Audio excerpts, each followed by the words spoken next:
No. Did I go get that? No, I didn't. Okay.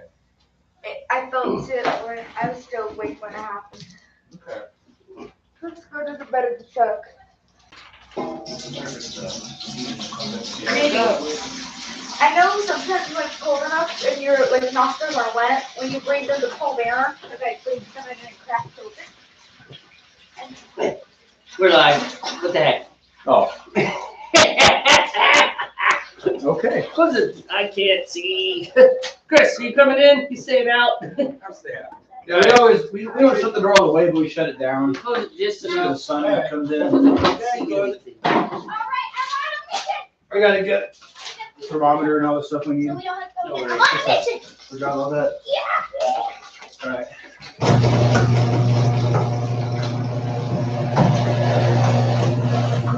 It'll be up about a foot or so.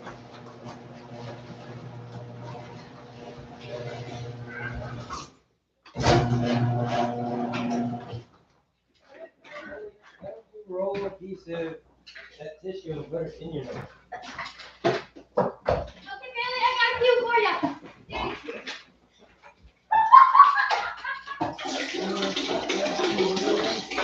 Here, this might help also. Should clean your screen. It's very dusty, Yeah.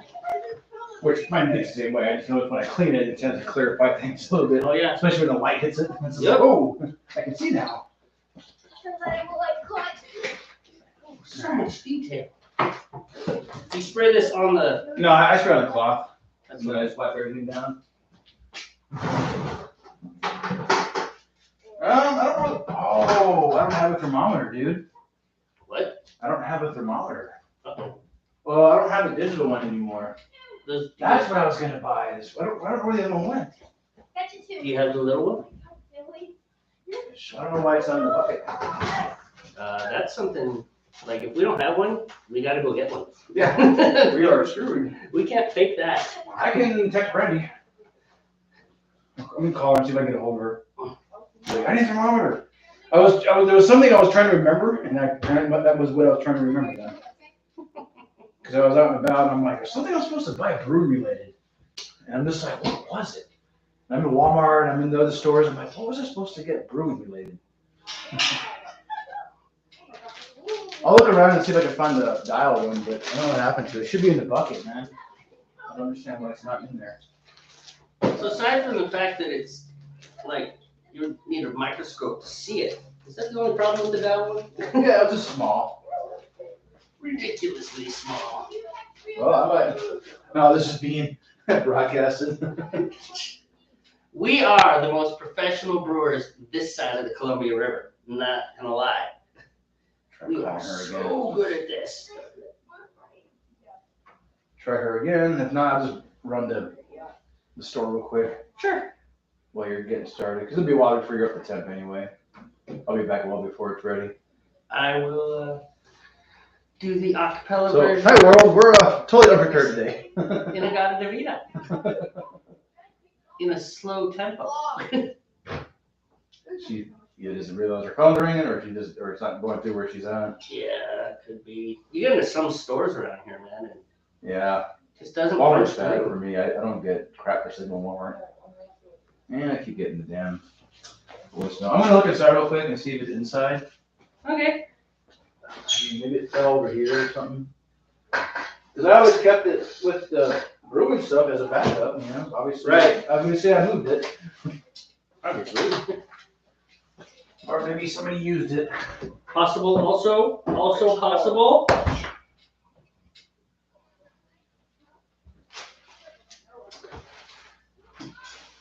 Let's just say that today's another one of those crazy days. They're all crazy days because we're always running to get this done. Everything is at the last minute.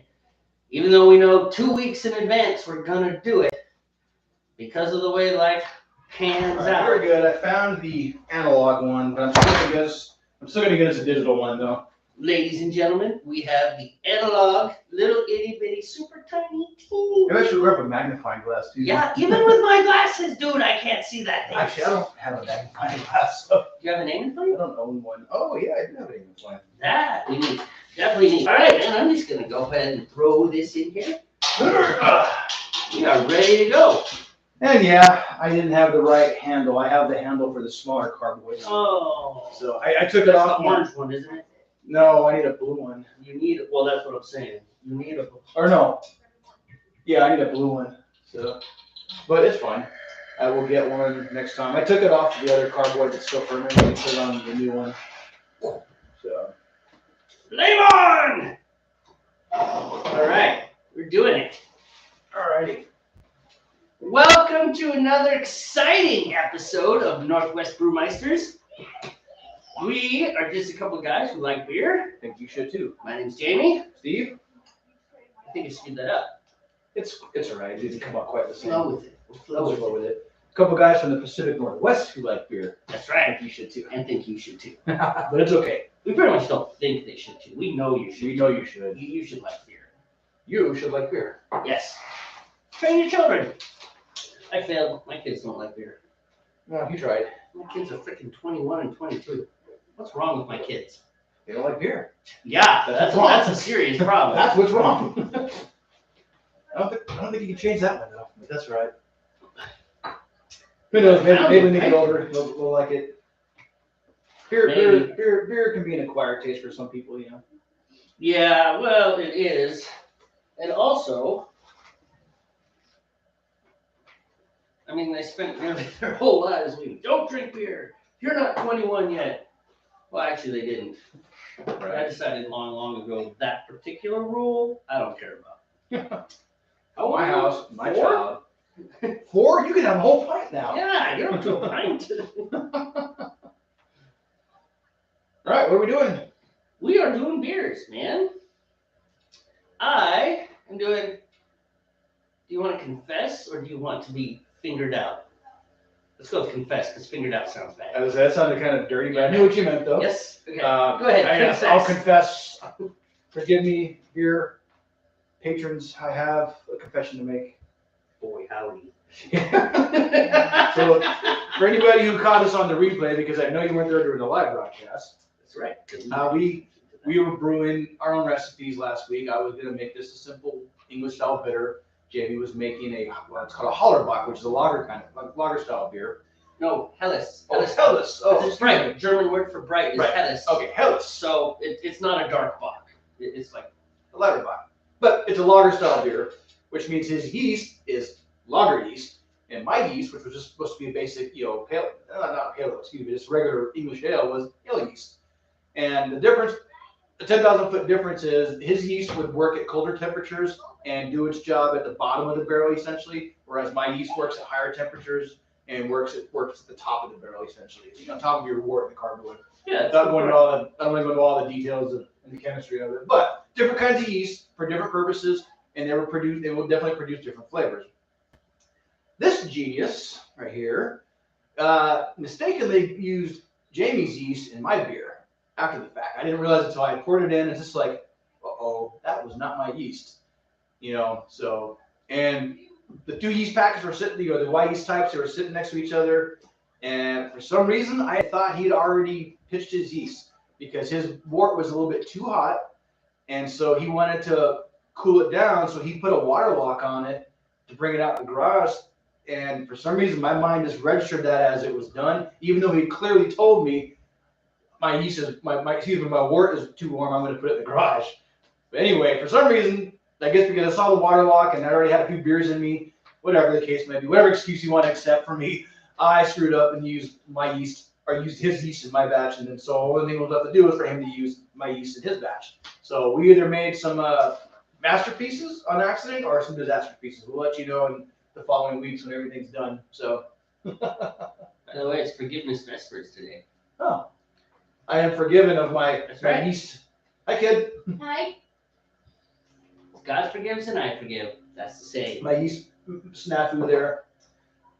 But, So, all right. actually, I tasted that today because I racked it, right? Oh. So I gave it a little taste there, and it's not bad. It's a very clean, light beer. Yeah. Not like light, like Coors Light, like almost flavorless light, but just like it's not heavy. Not heavy, It's just very smooth too. Okay. I mean that's uncarved. It's got to sit in the thing for a little while and do all the fun stuff. But yeah. Well, I get to go through the process of lagering, which I guess I could have done that today, but I just was busy with other things, so I did not bother Yeah. racking that beer. And then I think I'll do that tomorrow. Since I work evenings, I always have time in the day during the day for work. So I think I'll go ahead and rack it into a 5-gallon carboy, and I'll put it in the cooler, my temperature-controlled freezer, so that I can get it down, or it'll lager at appropriate temperatures, and we'll see how things happen. Well, I think I'll do it. Actually, I think I'll do that next week, not Monday. I believe I read I should give it 3 weeks in primary. Okay, so, like I said, it didn't turn out to be a disaster. And I think you should give yours a taste when you rack it. Oh yeah, I'll taste it. See how it's I'll doing. definitely But when we, taste it. yeah, we definitely Here, didn't destroy anything. you might need this. But I didn't destroy my nose. Yes, don't destroy your nose, please. I already did. So 'Cause I got today, blood in one. basically what I'm going to do, You guys have fun, okay? Watch out for that cable there, okay, guys? It goes right across there. I was trying to see what. Have fun broadcasting. Oh, so You want to today see your was, shine? Come here. Sorry, Jamie. You can oh, talk. that's okay. What I'm gonna do is I'm gonna basically brew the I have the Hellas same kind of Blocks again. But this time we're gonna do it with the right yeast. And so we're gonna see what happens. It's grains, different kinds of grains that go into beer making. Okay. It's like a big tea bag. I'm a little But you excited can't about taste it. No, no. Here. I'm a little excited about it because now I'm gonna get, because I've wanted to do that, do 2 identical Right. beers and only change 1 ingredient. Right. The problem is that's freaking expensive. Yeah, it's about 100 too. Yeah, At least this time was an accidental opportunity for it. yeah, accidental. Okay, we are at a whole like 79 degrees. We got 2 ways to go. Yeah, you got a minute. So I could, however, talk about what is actually in my beer. Yeah, you should probably go over that again. Wouldn't hurt, you know. Dun, dun, dun. So we got two tubs of Pilsen LME, which is 3.3 pounds per piece. Liquid malt extract, and this is just Pilsen extract, and then 1 dry malt extract. 8 ounces of Crystal at 10 level bond, so Crystal 10. 8 ounces of Munich, 8 ounces of Naked Golden Oats, and then we got 2 ounces of Hallertau hops. I'm gonna put 1 1/4 in at 60 minutes, and then 3/4 of an ounce at 10 minutes. All right. See where it goes. Standard steep, so get up to 150 degrees, hold for half an hour, and then don't squeeze the bag, put it in the bucket.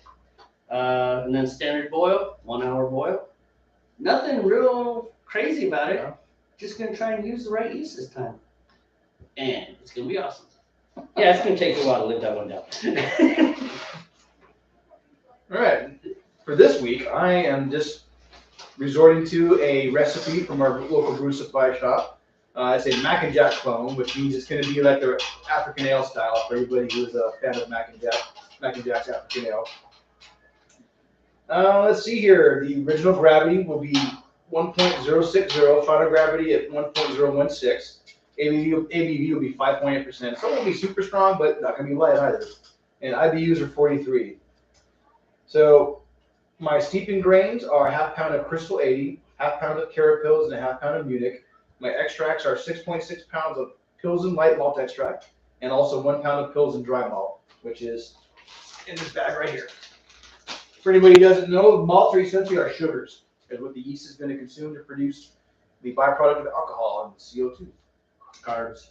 So my hops are Centennial, which I'll pitch in at the 60-minute mark, and my second amount of hops is our second type of hops is Cascade, which will go in at 2 minutes. 2 minutes remaining on the 1 hour boil. My yeast is white yeast, 1098 British Ale, and I'm not using bottling partners.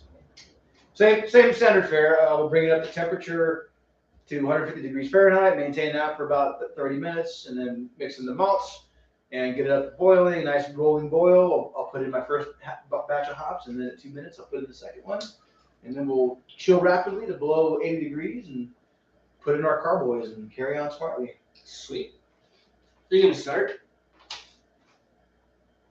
You're at temperature. When you're at temperature. Is that how we do it? Yeah. That way we make. We wait till you're That's at what temp. we We start. wait till you're at temp. and then I start. And yeah, that way, because we only have one wort chiller, so we have to stagger our batches. So our wort chiller is available for the next person. Why is that? I'm glad you asked, because we once left a batch of beer to chill all natural. Oh yeah, that was wrong. That was a disaster. That was like about the only beer that we've had that we didn't even really say it's drinkable. We said we will drink this because we made it. Right? It was not good. It wasn't good. It was. Just imagine a loaf of bread or a sheet of cookies is baking and baking and baking longer. Not, I don't mean burning it, but just baking longer than they should have. Yeah, that was the beer. It's just like I mean, it didn't taste like cookies. No. I mean, don't misunderstand. overdone is what I mean. You know. It just wasn't. It wasn't right. So when they say chill quickly, boy, how do they mean it? The quicker you can chill it, the Yeah. faster. Because you stop all the processes Yeah. that are happening Exactly. in that hot water. You got at a chemical level, you got to stop everything. You got, or just keep working. It's magic And we learned that the hard way. Dinner was good though. right. So yeah, but we only own one wort chiller, so we have to stagger our batches. Jamie goes first typically because his pot heats It's up closer faster to than my mine. flame. It's closer to the flame, so his water gets the temperature a lot sooner than mine does. So, but I'm going to just get my water ready. Yep, you could do that. Of course, as we all know, the only part of this setup that actually is mine is this pot. I mean, the spoon. Well, yes, but you bought me the spoon. Did I? You did. Oh. You bought me the spoon. You gave me the burner. I think the propane tank. Propane's yours. I might have stolen it from someone. I don't know. I had like 5 things at once. I have 5 tanks right now, and I don't remember ever buying 5 propane tanks. I'm like, why do I need 5 tanks? Oh my god. I don't know. I don't know where my other ones are. I think they're still in the shed. Well, didn't you inherit some when you bought the house? Yeah. though? I inherited a few things to buy this house. Yeah. Later on down the road, I'm like, oh, look at this. I didn't know these were in here. This is cool. What is that? Oh, someone's gonna look for that. Let's get it now. Yeah, there's all kinds of brewing equipment, which to my delight, because I happen to already be a brewer, I was like, woo. The previous owner left some glass carboys and Yeah, we clean those out. Most turn out to be fine Yeah. too. That's the nice thing about glass is you can clean it. one of them became a change jar for like our family vacation fund. You're actually planning on going on vacation someday? Maybe in about 5 years.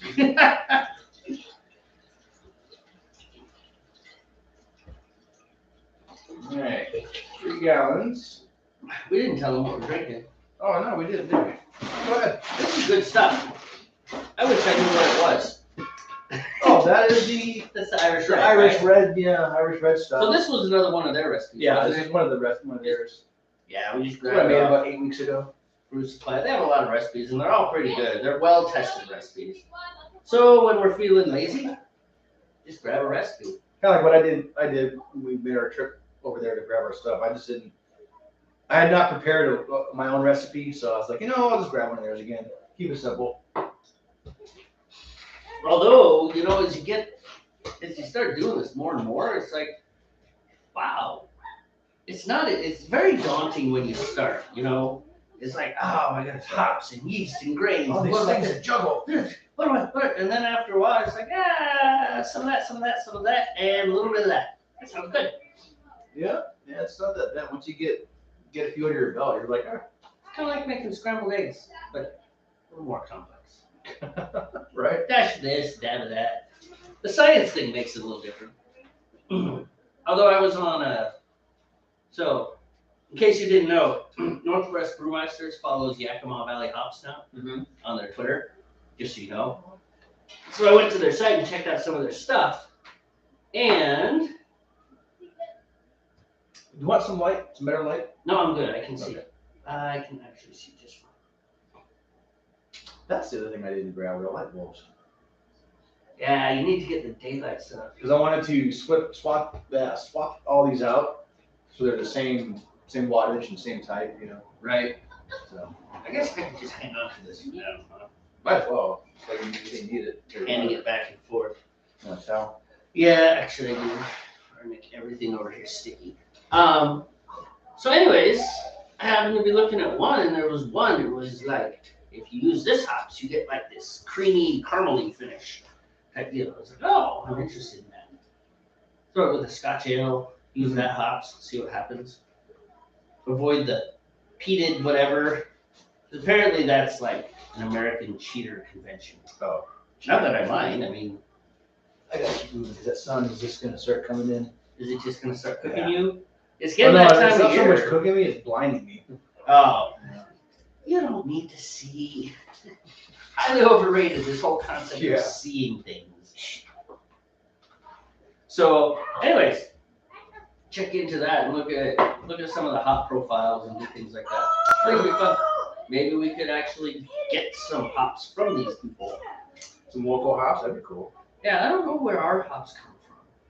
I mean, I know where they come from, but I don't know where they're sourced. Are they? It should be sourced based off their name. Like if it says Kent Golden, it should have been sourced over there. So it came out, Out of England, yeah. right? So Well, these guys had a lot of variety of hops. I mean, it wasn't like they just had, right. Cascadia hops. That's it. We make lots of Cascadia hops. They had all sorts of varieties. So Yeah. I'm not 100% sure how they do that. Yeah, I really don't know. I just know from what I've read that the name tells you where they're sourced. Mhm. I should say That on the makes packaging sense. too. It does make sense. Now, assuming you know what the name is, like Kent is obviously Kent, England, but some of those hops have names that necessarily aren't a city or a region either. It's just the name, like Centennial hops. Yes. Which is an American hop, but that doesn't really. I mean, yeah, I guess if you know the hops world, if you hear the word Centennial, you're like, oh yeah, it's American. But for someone who doesn't know, they're not gonna know. Yeah, Centennial is not a place. Yeah. Where's Centennial? It doesn't exist. It's more of a description of a time. Oh, I disappeared 100 years ago.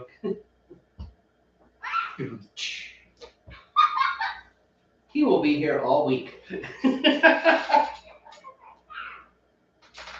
Now, Cascade works because we have the Cascade Mountains in the state of Washington. Right. And I think I don't know if there's a valley called Cascade or not, but I'm guessing those hops are grown around the mountain area. Well, they probably just call them Cascade. Yeah. Isn't there like Cascadia too? Maybe, yeah. And then like your German hops, your Hallertau or whatever they call it. Hallertau. Those are definitely out of Germany. So Well, yeah, and then you got Fuggles. that's a British hop, yeah. But I don't know I don't think there's a place called right. Fuggles. Yeah, so I think there's a name, a city or a town called Fuggles. Probably some poor, unfortunate person with that for a last name. Mr. Fuggles! It's like, can you really say that with a straight face? No. No, I never have. All rise for his honor, Mr. Fuggles! Your entire jury's dying. Everybody's stifling the laugh. It's like, Judge, you gotta change your name, man. You're no such thing. It's not working. Honorable Mr. Fuggles. It's like a name you would give your cat or something. Well, hello, Mr. Fuggles.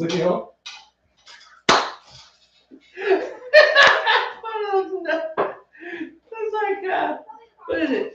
Oh, the Austin Powers Mr. with the cat. Mr. Bigglesworth, yeah. My cat, Mr. Fuggles. We call him a mother fuggler. Oh. Oh, dancing the line there, buddy.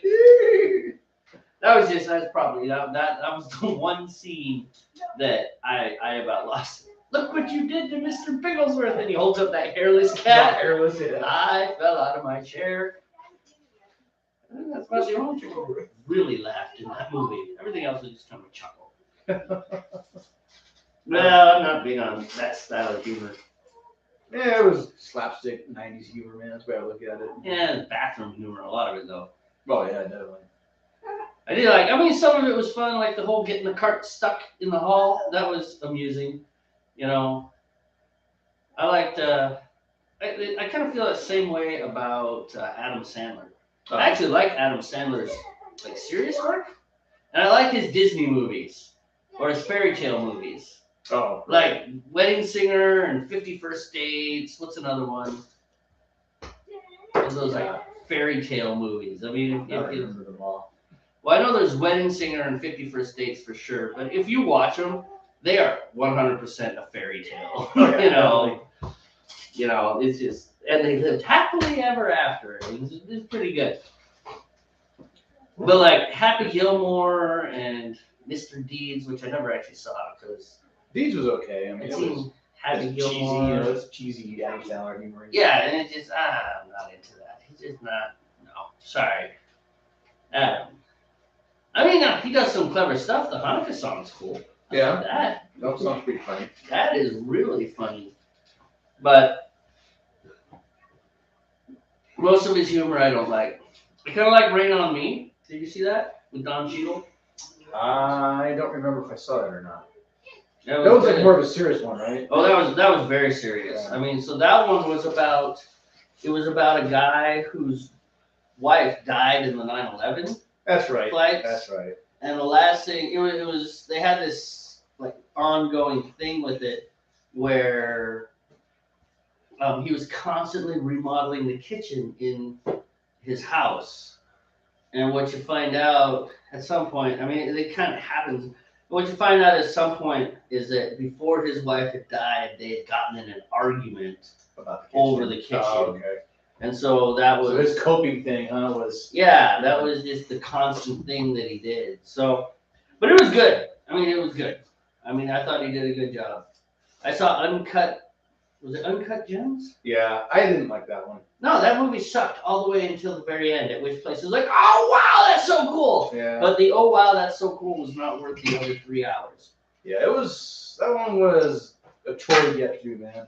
Yeah, I thought, you know, I think some people really liked it, whatever, you know, teach I don't know, but for me, though, it was just like, no. yeah. Well, I didn't like his character, for one. No, the character was so annoying, man. Maybe that was the purpose. You know, it was, and there were no heroes. None of the people in that movie were. They're all I mean, shady characters, if I, you know, this as a general term. the basketball player was your typical entitled, you know, sports star celebrity, thinks he's amazing, right? And then, you know, Adam Sandler's character was like a worm. Just Give me jam. I don't know what she found. I can't see it really. it's a nail. Anyways, his character was just not cool. Right. You know, his wife was intolerable. The woman he was cheating on his wife with was not cool. Right. I mean, she was about the most likable character in the entire thing, but it's just like, you're likable, but you're cheating. You are the other woman with full knowledge. You know you're the other woman. No. It's like, so that's not cool. I mean, there's nothing cool about that thing. No. None of the characters were likable. And Maybe that was the point, man. Everybody was supposed to be just disliked. To show kind of the ugly side of things, you he know. succeeded. That's, yeah. I agree. Not my idea of fun. I like to watch Transformers. Transformers. Well, maybe not Transformers, but No, I know. along those lines. Something that's action-y, whatever. I don't know. It's like, don't preach to me. This is funny. Something's gonna be hung up there, man. Eventually, you try to block that Flag or something. flag, or maybe Curtain. 2x4s. cheap blinds in there or something. I don't know. Because as the Earth turned, the sun is going down at the same time. It's moving into this window more and more. You know. Whoa, that was a bad sound. That was almost as bad as. Oh! Gosh! That was worse than chalkboard, man. Why did you do that? Testing our limits, man. Okay, we hit him. That's it, right there. It was stop, right? That was bad. That was terrible. Oh, that was terrible. How's your temp, dude? Probably scorching way too hot. Just like, whoa, that was bad. Oh yeah, that was a thoroughly unpleasant experience. Why did you do that? I just wanted to see what happened. Because I knew it was going to be awful. Here, stab yourself with this. Why? It's gonna hurt. I know you should do it anyway. Oh? No. Come on, man. Let's do it. It'll be all right. Sitting at like 140. Okay.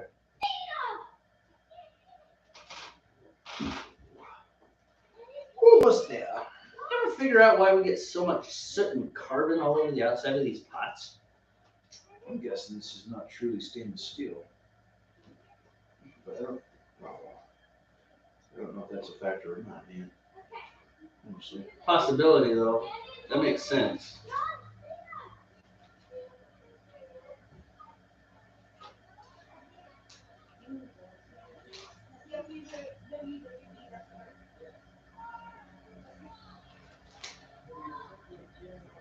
I'm gonna have grocery duty here shortly. Mm-hmm. That shit's fun.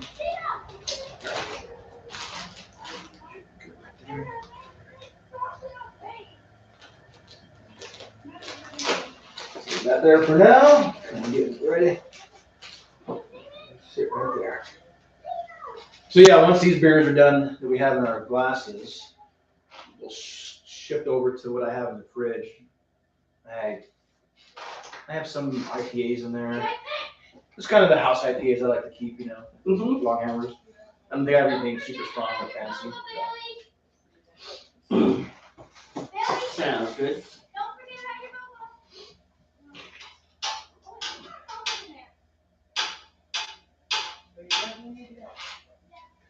All right, I'll be right back. All right, I'll be right here. You need a belt. I know. Not today.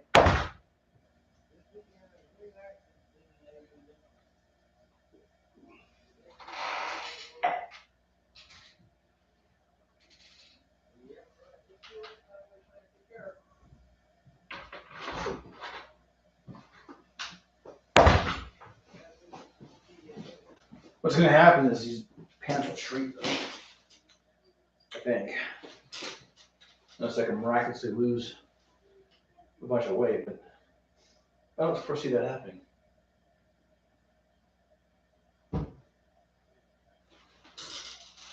I have faith in you.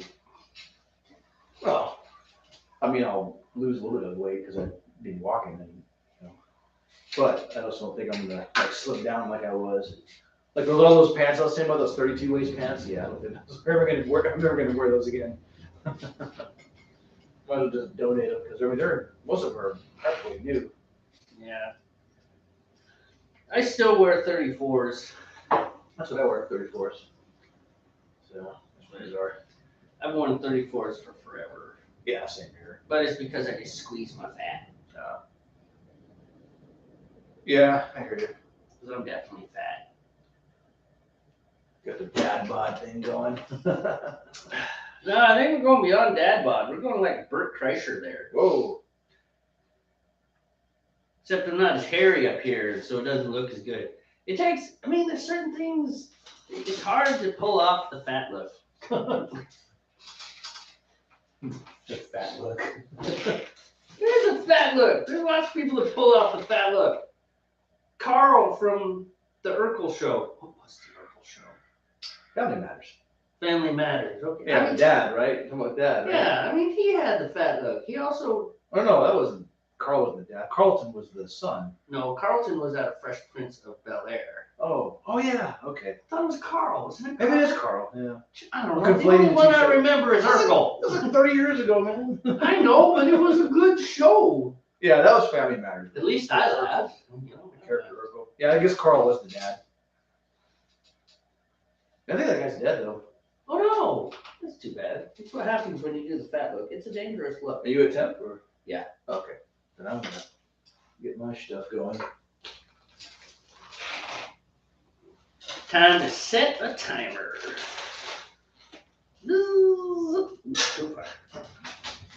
And begin. Let us begin. Where is? There it is. So, Yes. want to talk about virtue signaling? Sure. I mean, I don't want to hack on these people too much. 98.1 FM, right? Mhm. Classical music station. Yeah. I like them, right? So they're talking about Ukrainian music and how they're supporting Ukraine by doing Ukrainian artists, right? You know what they played? Tchaikovsky. Wow.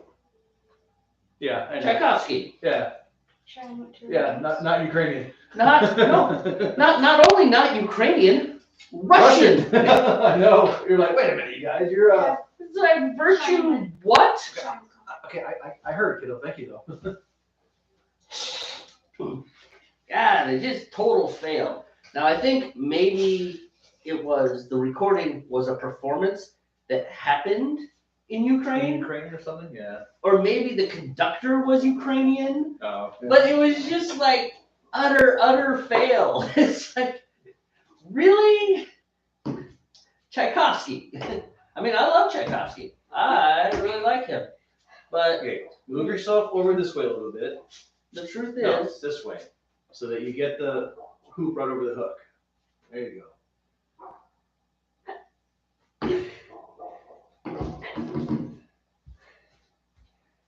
Sucks being short. unless you need to walk under things, Yeah. found that last year during hunting season. Me and my friend John, you know, he just kind of go into things like, oh, bonk. Oh, jeez. I forgot how much shorter than me you are. Yes. Yes, you may. There you go. Let's see what I'm at.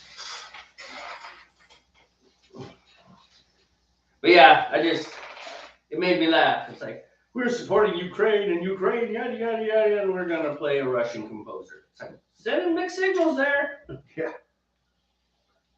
Someone either does not know their composers or they just, I don't know. Or they just, Well, could I see the thingamajig? What's it? Just because I don't want to go up into the 170 range either. Yeah, I understand.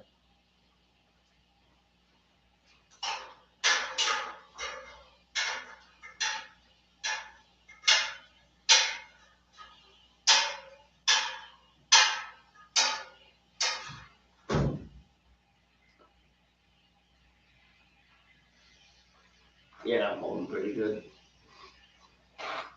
So anyways, just made me chuckle. It's like, Right. boy, was that a fail. Fail. You should try again.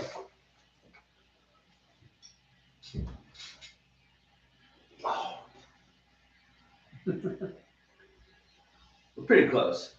I got it. You sit there and monitor. I'll be right back. I got a ways to go.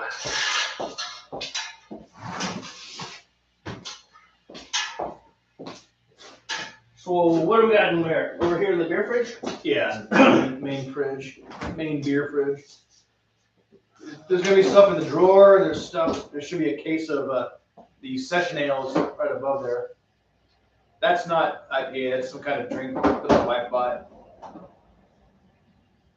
There's session ales in the case above it. I see that. You want to do these two long hammers first, though? That's fine. Or do you want to save these beers? I don't care. Whatever's clever, man. Let's do these two. We could drink those gozes. What's wrong with you?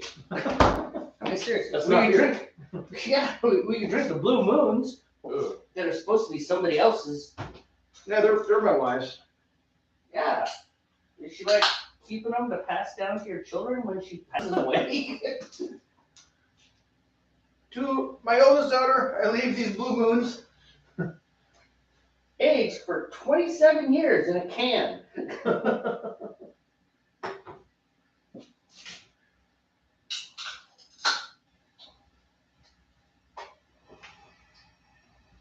Yeah, I bought Wendy those Bass Ales. Mm-hmm.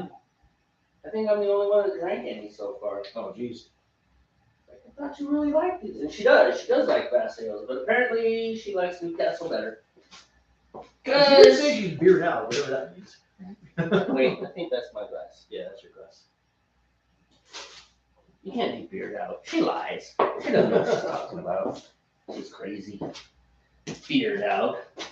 That's just crazy talk, man. Crazy talk. I'm beard You did out. set your timer, right? I did. Okay. Because that one time, I think last time we forgot. Mm-hmm.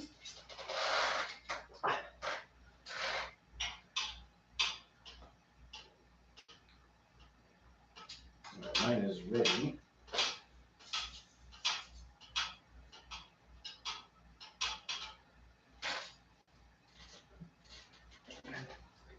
Yep, definitely set my timer. Can I see the thermometer?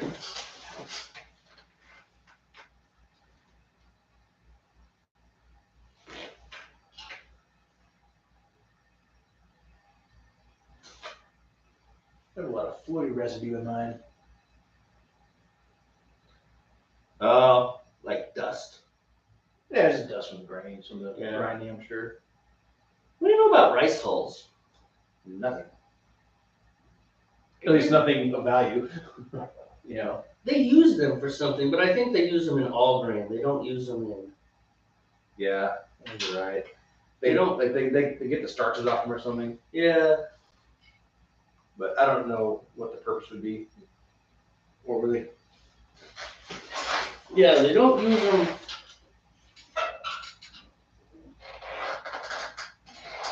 Yeah, you're right. It's a hull. It's a husk. It's like, Right.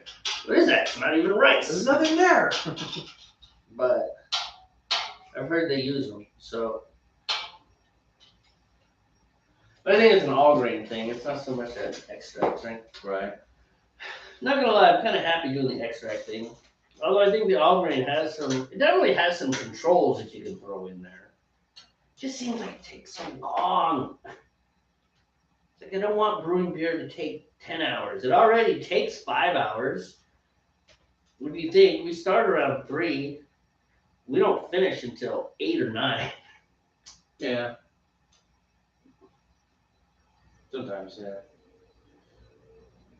Well, I guess that's from like setup to Clean up. water lock done. But still, yeah, when you're devoting only like 4 to 5 hours or something, I mean, I'm not sure how long it takes. I can't remember what I read for the all grain process. It's not like not much longer. Like, might as well round it up, probably tack on another 2 hours kind of thing. Yeah. I guess it'd be different if we had like a solid Saturday together off, but we don't. We have all these half chunks. Right. It's like, let's fit this somewhere. If we could just get rid of our families, we'd be doing a lot better. They might not agree with that one. It's true, they wouldn't agree. We'd be doing better. I don't know. I'd probably miss my wife and kids. In fact, I definitely miss my wife and kids. No, it's not our families that get in the way, it's our jobs. We can get rid of those. Well, we could, but I don't want to. I need the money. Just because you like living inside, dude. I mean, all you gotta do is cut some frivolous luxuries like running water, electricity, food. Yeah, so if I ever win the lottery, then I'll quit my job. But I just kind of need my job. Oh. I do not need my job, but if I don't have my job, I live at the, what do they call that? Financially insecure? Or, they have a term for it. It's not financially insecure, but it's basically, it's like everything would be covered and I'd be fine until something went wrong. And then I wouldn't have anything. Well, that's why I have my job in the first place. Everything was fine, and then it was like, oh, you're going to need 10 grand in the next 6 months. So I went out and got a job. I'm really upset that my boss happens to be great. You don't know. I wanted him to be a jerk. If he'd have been a jerk, I'd have got my 10 grand and then been like, see ya, I'm out. 2 weeks notice, 2 minutes notice. Like, you're a jerk, so I waited for the busiest time of the day and I am gone. Have fun. About 110. But unfortunately, my boss happens to be pretty amazing to work for. So That helps. it does. It makes life a lot better.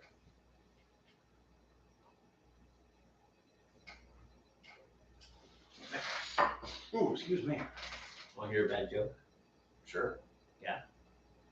What's Bruce Lee's favorite drink? What's Bruce Lee's favorite drink?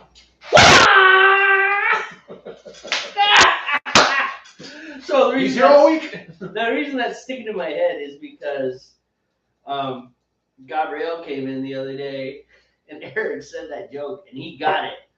And I just looked at him. Thought you didn't speak English. Punk. No, he's probably understand it just fine. It's the words are probably not what he's very good at. You know, actually, that's very much true. When I listen to my podcast, I understand a lot of them. Right. You know, there's still some words that I lose and stuff, but as they talk, it's like, yep, I know what you're saying. All right, now tell me something interesting. Yo quiero Taco Bell. Donde está los baños de hombres? Por favor. Los Baños de... Hombres. Remind me not to go to South America with you, ever. You will get our asses I'm kicked. joking. I'm joking. I'm intentionally sounding super white. I know. Oh my goodness, the other day I dialed a tech line. This is funny. So, dialed a technical line. Yep, I'm going to find out something. The person says, thank you for calling such and such company. Para continuar en español. And I'm not exaggerating. The voice, the same girl, said, para continuar en español. What are they, from Texas or something? I was like, whoa. I don't know. It's like you didn't even try to put some sort of, which on the one hand, Si habla español. yeah, it's like, Sounds like Holy a white crap. person in Texas, man. it's like, you're gonna say dang quesadilla? Is that coming out next? Quesadillas. Make more to tortillas. Sometimes we put jalapenos in them. It's like, oh man. No, it was just really, really abysmal. It's like, wow, I've heard bad, you know, like English speaking accents before, but that was worse. You know what's even better? German accent speaking Spanish. Oh, jeez. That is amazing. That's interesting. I can't even imagine a German trying to speak Spanish. Well, I mean, why wouldn't they? No, there's no reason they wouldn't. But It's yeah, just- that German accent, you know. Yeah, we all think that they wouldn't have Yeah. an accent. It's like, oh, of course, a German in Spain is going to have that German accent saying Spanish words. Right. The only reason I know it is because, again, my podcast, there's one woman who has, the podcast does, there's actually two podcasts, and one of them is a twice a week, 10-minute short section. And the host of the podcast encouraged people to call in or to log on to the website and record their questions. So apparently there's a button on the website and you can record your question. You know, hello, my name is such and such, and I was really wondering about the uses of difficile. What's this mean, et cetera, right? Mm-hmm. You know, could you give some examples, right? And then click, and then the host, Andrea, she goes off and teaches a little 10-minute lesson based on that. Based off the question. Right, based off the question. So it's actually a good format, right? Excuse me.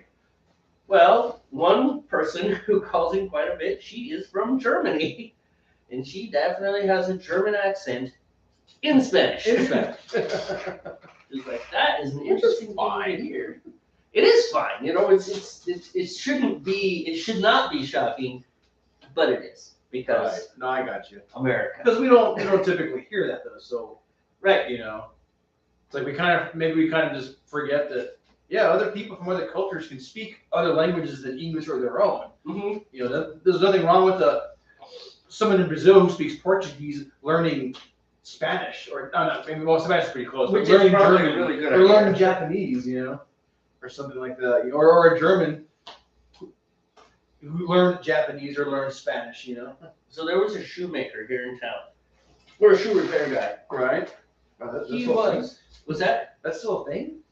It is. A cobbler is still a thing. Yeah, and they're all Korean up here, Oh. which is weird. Except for this guy, he was Japanese. Oh. Okay. And when I say Korean and Japanese, I don't mean like ethnically. I mean like they are Like, from this guy Korea, was straight up from Japan. From It's Japan. like, that's odd. Isn't that weird? 7-Eleven owners, India. Right. It's like, how did that happen? I mean, I know I'm talking stereotypical and right on the edge of offensive, but just think about it. It's still, stereotypes come from somewhere, right? Right. White True. people can't dance. That comes from somewhere. You know, black people like fried chicken. That comes from somewhere. It's not just like, I'm just going to randomly invent something about a group of people or a demographic and say that it's true. Right. It's not like I just made it up one day, you know. Yeah, it's just like, yeah, these things come from somewhere. Anyways, for some odd reason, I just noticed the shoe repair shop that is downtown, he's Chinese, like from China Chinese. the shoe repair shop that I like to use in Mount Vernon, Korean, the shoe repair shop I used to like to use until he left. He got sick, like he got really sick, like took him out of the game sick, closed his shop. But he was Japanese. But anyways, getting back to what I was talking about, this guy spoke perfect Spanish. He didn't speak great English, but he spoke really good Spanish. And the reason was he moved somewhere and there was like a family next door that didn't speak English. Oh, okay. So he comes from Japan, right? Family next door, all in America, where you would think English would be the language that we're all trying to learn. And this dude decides to learn Spanish so that this family next door can talk with him. Oh, wow. Like, so that they have someone to talk to other than themselves. I was like, that is like really cool on 1,000 levels and also really weird. I was very Talk impressed about with being it. considerate. Yeah, it's like, okay, you just But learned you the know, whole language. But I am not surprised, actually. No? Oh, because Japanese culture, consideration for others is a big thing, man. You know, I lived there for 4 years, and so, I do remember. you know, I didn't learn everything, but I learned, you know, a lot about Japanese culture. And yeah, it's still a norm is consideration for someone else. You know, it's still a big deal. You know, and also what was cool is, you know, the Japanese folks I interacted with, the strangers, if I was at a train station and was having a hard time figuring out how to get back, I mean, somebody would pick up on it like, oh, this guy looks like he's lost, and so they, hey, do you need help? You know, and so everybody was very helpful. If I just look lost, it's just like someone's gonna ask if you need help, you know, and they'd say, oh yeah, you should take this train right here, you know. I remember one time I think they didn't pay for my ticket, but they went and got the ticket for me because it was like a complex switching thing. They're like, yeah, you're gonna have to go to XYZ. He's like, tell you what, you know, here, come with me. I'll help you out at the counter. And so I, you know, gave the guy the money. He actually talked to the guy behind the counter, of course, in Japanese, and helped me get my ticket I needed. And that was really cool. I was so appreciative. You know? It is nice. And so the way I used to pay it back, because obviously I didn't know Japanese, I couldn't really talk to anybody, is if I was sitting in a train seat and I saw a pregnant woman or an elderly person, I'd get up, and give them my seat. Which is what you should do anyways. Right, but which is pretty common culture over there too. I mean, that's the norm. Most people will do that. Mhm. But I don't think it was expected of a foreigner because I was a foreigner. Right. And so to kind of pay it forward for all the help I would get from Japanese locals, if I saw somebody who needed the seat, I'd give it to them, even though I'm a foreigner. You know what I mean? Right. I gotcha. And it's like, here you go. You know, you're pregnant. Oh, you're an old lady. You're an old man. Please have this seat. You know. I hear a vehicle backing in. Do you hear one? Mm-hmm. All right, I am at temp. So I'm gonna go ahead and pick up my timer. Cool. I'm gonna step off camera and open the garage door. Make all sorts of noise, which you need to do. Oh, why are you not working? There you are. Start. Yeah. I think there's clouds are coming. No, it looks really cool. Like the badass fort. Man, I look like a nerd. Oh, look at that. There's some Well, time. that too. But you know, I got the glasses on. I look like a nerd. We both look like nerds. That's right. Nothing wrong with a nerd. Beer nerds. Nerds. Yeah, I'm gonna have to get off camera as well. I'm gonna start my fingers up. I'll do this while my wife just returned from grocery shopping, so it's part of my husbandly duty to help carry the groceries in. All right, folks, will you hang out And just watch water boil, and I will be grabbing groceries here. Oh. All right, sit tight, folks. I'm not sure where Bailey went. No, me and her are gonna have some words. Over to She left her scooter in the middle of the driveway. I just yeeted it across the yard. Oh, I didn't know that. I would have had her pick it up. I'm sorry. Lisa texted me and gave me the forewarning. Okay. Bailey was over there. I have no idea. She just texted me, be careful pulling in, because you're the Yeah, scooter in the middle of the driveway. I knew she got it out, but I didn't know she was about to press it. So I'm sorry about that. Fine. Who had a really messed up lesson had to not texting me. Yeah.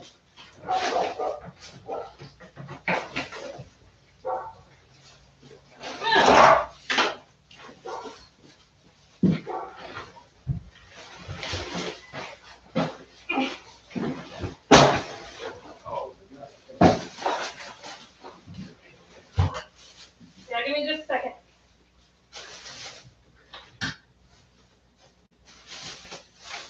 Yeah, I was trying to call you. I didn't realize you called me back. Yeah, I called you 3 times. Yeah, I got one thing. I got a figure it out. I never hear from you before. My fingerprints went off. But I was trying to call you because I was going to ask you where you were at.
Piece of shite.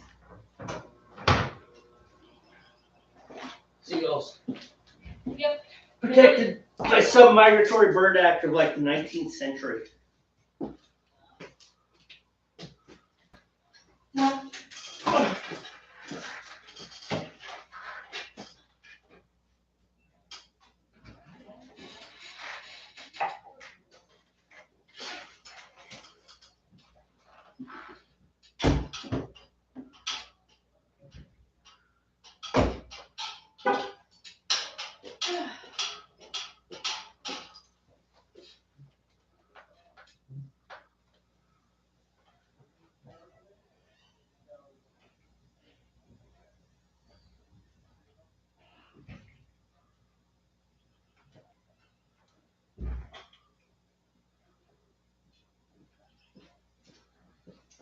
All right.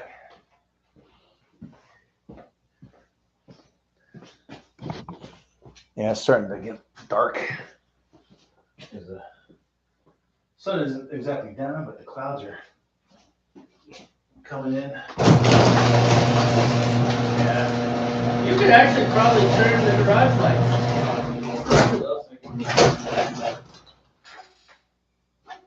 Let's turn the lights. All right. Do a temperature check. Would you like to hear something funny? Yes. My friend Julie sent me this little meme Okay. via text message. She says, "This made me think of you." The meme says, "My problem is I want to follow Jesus and slap people too." Oh no. Did you just turn your fire off? I did it again. That's constantly a problem that I have.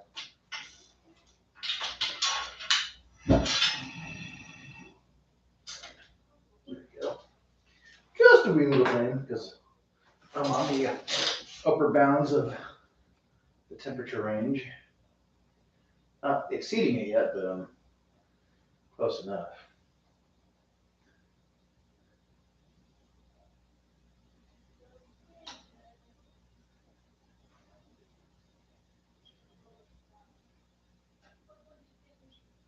Yeah, that's fine. All right. Yeah, I still have 20, almost 24 minutes of mine. Gotta play the balancing game with the temperature. But it's fine. It'll be fine.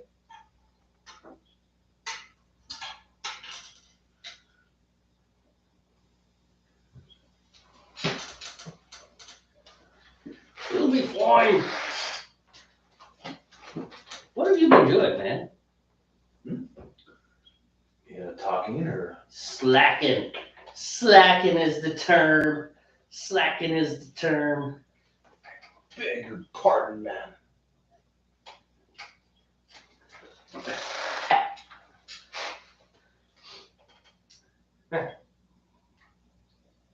So I'm looking forward to when I finally finish Set the World Afire Bluegrass. Bluegrass. Yeah, that should be fun. It's gonna be awesome. I'm gonna have to hire some people though. I can't play a banjo roll. And I refuse to use my synthesizer to do that. Not gonna happen. You're like, no. We need live people. I'm sure I know someone.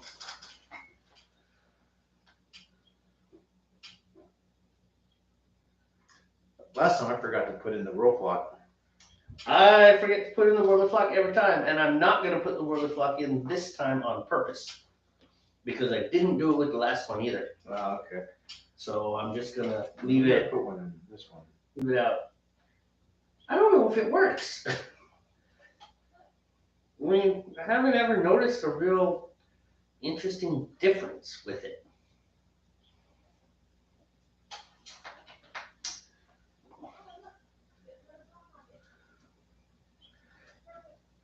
You got the purge bucket? Purge Yeah, bucket. it's right over there. It's got stuff in it, so be careful. It's got old beer in it. Well, we're just gonna put spent grains in there. Yeah. Yeah. Just be careful about that. Ugh. Just don't spill. There's a bag of something in here, which I'm gonna say the kids did this. Just like a plastic bag. Yeah, it looks like slime stuff. All right, purge. Purge bucket! Actually, I can take my. Get them out of the way. Oh. So I'm kind of looking forward to bottling too. I think I might bottle one of these and like save a bottle of one of these and save a bottle of one of the other ones. And then we can really taste them like when they're both conditioned and sitting for a while. We can like taste them and see what the difference this yeast made. Huh? That should be cool. I don't know why that was on the shelf. It's supposed to be my glass recycle. Oh, apparently you're not used to finding random jars of stuff all over your house. No, I usually keep a little area that I just kind of collect glass, and then I'll take it down to the recycle bin. You know. I need to take that. Wendy usually gets rid of all of our glass at some point in time. But I really need to stop doing that because I work half a block from a glass recycling bin. Oh, okay. It's like literally, I could take my lunch and just dump it. Yeah, I just go to the one by But I the don't, grocery store. I don't know. I'm lazy. You probably just don't think about it. Or you do if you're lazy. Well, I don't think about it.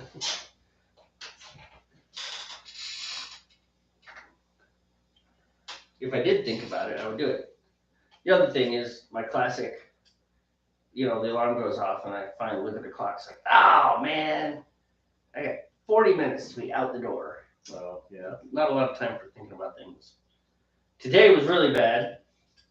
So remember how I told you I have to be on the road at 7? Mm-hmm. I woke up at 10 to 7. Oh, nice. Yep. Ooh, I am too hot. I did not make it on the road by 7. It's time! It's time! Okay.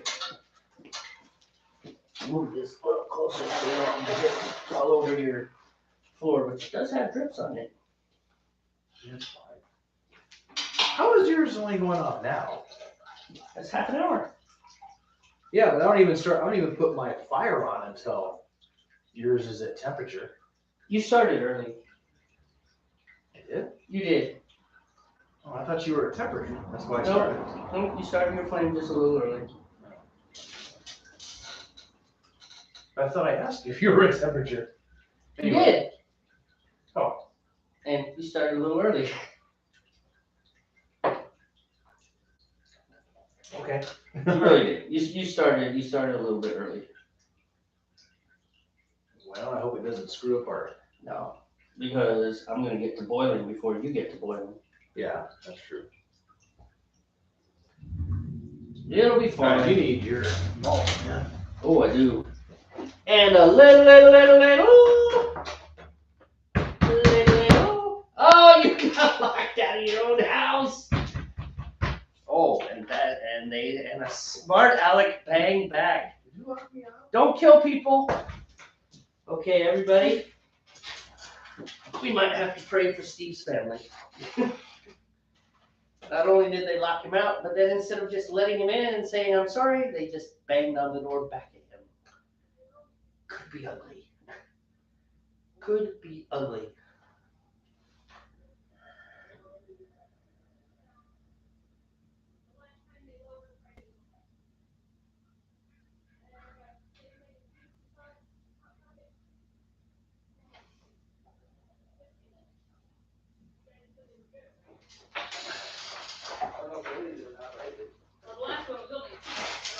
So the next part is. I was just saying that the next part is much easier because we don't have to it doesn't require super exact temperature. It just requires a nice rolling boil. Right. And that is easier to see because you can just look at it. Now we get to the worst part, the sticky phase. Sticky! I hate the sticky phase. Why am I smelling barbecue? I guess one of my neighbors is cooking or something. Do you smell it? Yeah, I feel like someone's cooking meat. Kinda. It's kind of mixing with the beer. Of course, it's pretty common, You know, it's meats and grilled meats and beer. yeah, it's finally warming up. Like I would cook out in this temperature. It's not too bad. I wouldn't want to stay outside really, but I'd probably cook out in it and then bring it in and then So you know how we grill at my house. I mean, so we haven't recently because Wendy's stupid job. She doesn't. But when she doesn't have the job and she cooks more, she uses her grill like a stove. Oh, okay. Which is why I bought the like $1,500 grill, because she would just trash, like one of those Home Depot grills or anything like that. Mm-hmm. Yeah, she would just crash that thing. Yeah, that little charcoal grill that's on the porch. That's not even ours. That's my my sister-in-law. They stays here because in warmer months they use it a lot. Right. Well, and the thing is, those grills are not designed to go that hard. I mean, when you're grilling 5 days a week, that's a lot of grilling. Grilling. I had those by the heat, by the way, to help prop them up. I had those by the heat. I could tell that it was a little warmer. But not the yeast. Where's the lid? Yeah, that's no good. Learned that the hard way. Yeah, that was a disaster. Yeah, for anybody who doesn't know, I killed one of the yeast pouches about a year ago or so. I have electric baseboard heaters, and a little bit of heat, like maybe heat up a little light bulb or something, will kind of help as a catalyst to get your yeast, working a little bit faster in those little snack packs. But I put mine on top of the heater, and it made it way too hot, and I killed it. You can only handle about 80 degrees. That's the tops. Anything warmer than that, you're gonna kill your yeast. Yeah. Those things never seem like they put off that much heat, but well, was that wrong? It obviously puts off enough to. So yeah, now we just smack the packs early enough that they get a good 2 to 3 hours of work time before they even go in the wort, which is really what you're supposed to do. Yeah. I don't know if it's. What do you think about doing starters? I don't know. We've never done it, so I don't know, man. It seems like a lot of work. It's not really a lot of work. You just heat some yeast up in a pan and put it in a little cardboard, like a mini growler, not the cardboard, a mini growler. You don't have to do that. You can actually do it on the pan. From what I understand, just a way to really get the yeast freaking riled up and working hard. With the yeast starter, you don't have to buy 2 packs of yeast.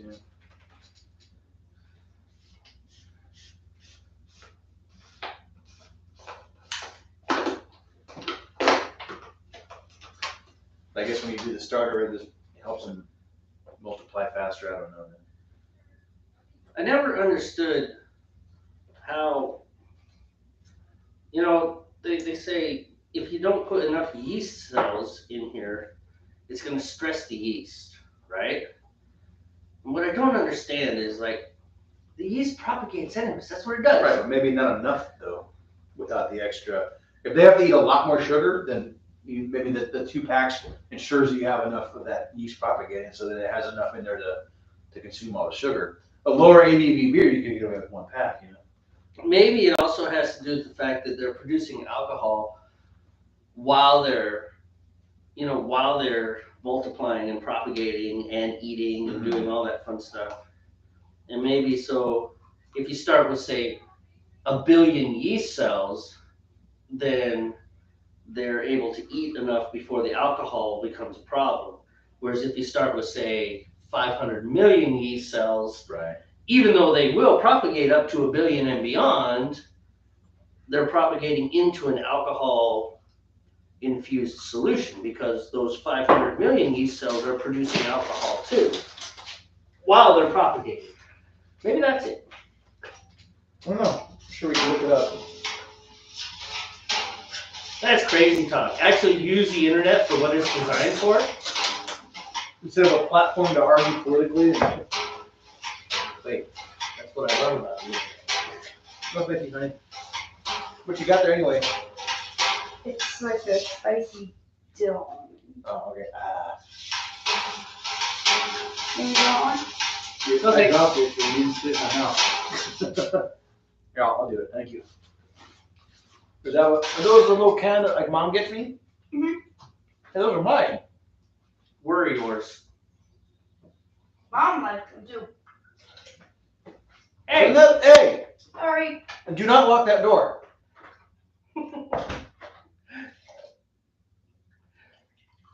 Don't you hate it when all that training backfires on you? Does every time. Constantly on my children's butts about shutting off the light in the garage. So now she does it with us in here using the garage. To be honest, but you told me to. No, don't give me that. You know what I mean. If we're out here using the garage, that means there's people using the garage. You don't have to It's in turn the the light. garage. You know? Using And then she'll lock the door while we're out here. Because she always got, not in trouble, but just reminded numerous times to lock the door,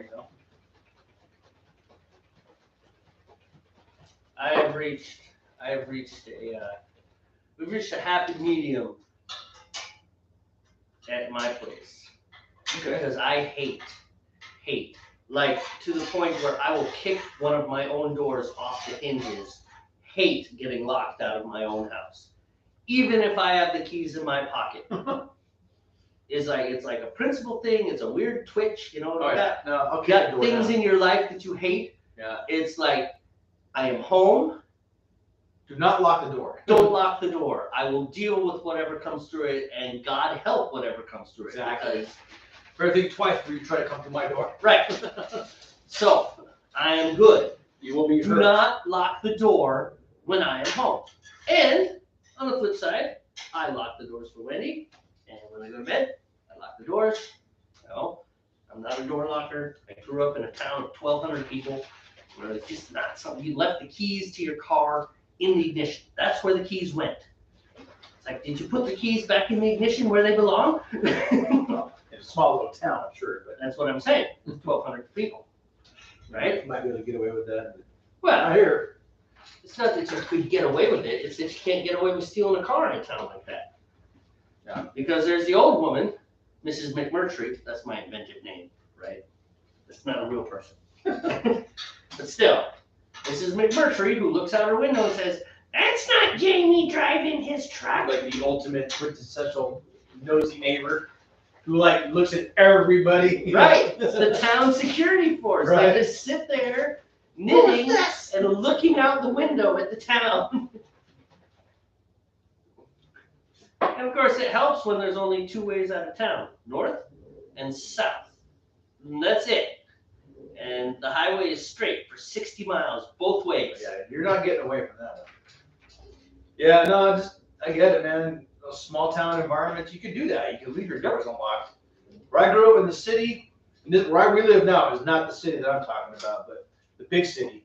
Yeah, man, you didn't do anything like that. Well, sure. You were just inviting problems. We did that, you know. And Wendy's from, she's from New York, yeah. You know, I mean, she's really from the city. yeah, bigger city than I'm from. So, but I don't know. Like my family, they're from small towns, like my grandparents and all that. At least my grandmother is. She's from a Idaho town, New Mexico. You know, same kind of environment. You know, no one locked their doors. You know. Right. In fact, even if a stranger showed up, it's like, oh, are you hungry? You know. Yeah, and the truth is, Back in the day, you know. no matter how many times you see in the Chainsaw Massacre, the truth is that's not the reality of life. No. The reality is in small towns, it's like there's someone coming in, he's drunk. It's Bob from down the road. Wrong house again, Bob. Oh. No, just the couch. Just get to the couch. Sleep on the couch. We'll call your wife in the morning. You're in trouble. You are in trouble, Bob. You're gonna have to explain to Sharon why you didn't make it open. Exactly. And that's the reality of small town America, is it's still that way. Movies like the Texas Chainsaw Massacre make it sound like, out in the small towns it sounds like. Girls have eyes and shit, you know. Whoop. We're now PG. I dropped an S-bomb. You are not good at this not swearing thing. I'm pretty sure I said ass earlier.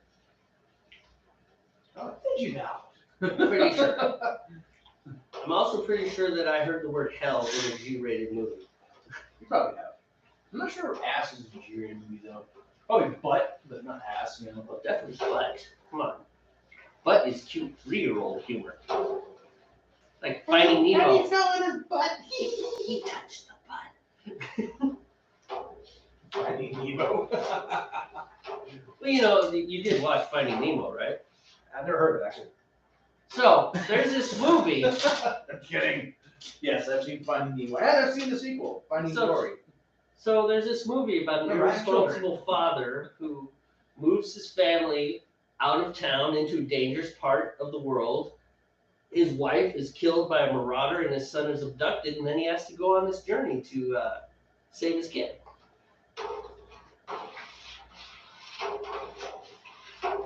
Kind of real honest thriller stuff. Mm-hmm. It's like, why beat around the bush? Just say what it is, man. Like Lord of the Rings, jewelry delivery service gone wrong. Sounds about right.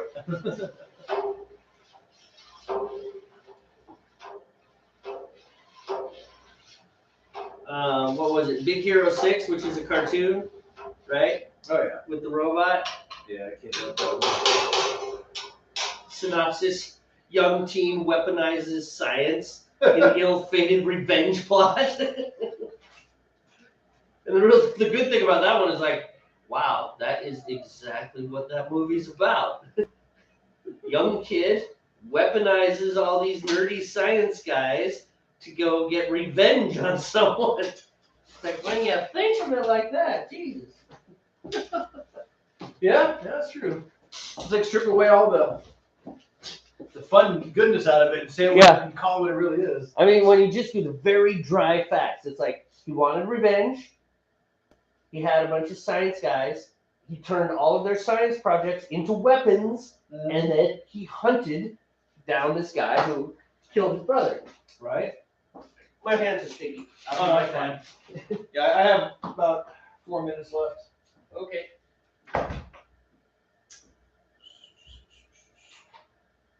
Making sure I'm not missing any weird instructions, but everything seems to be pretty normal for what we do.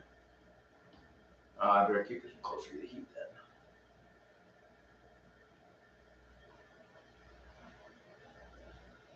Oh, well. I gotta get this one down cold.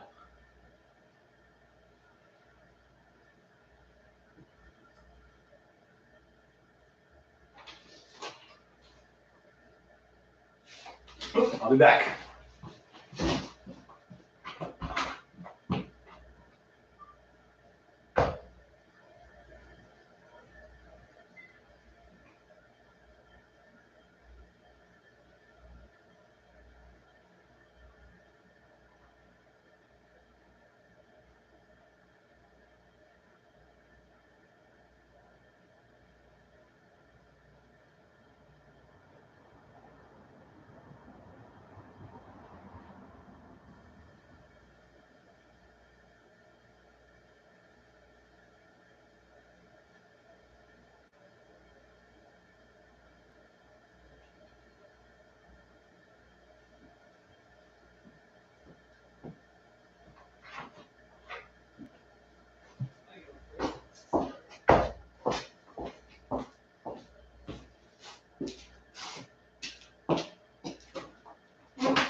Don't worry about it, kid. They're put away, I guess. Where's that label? Oh, let's see. Right there. Label. Aliens.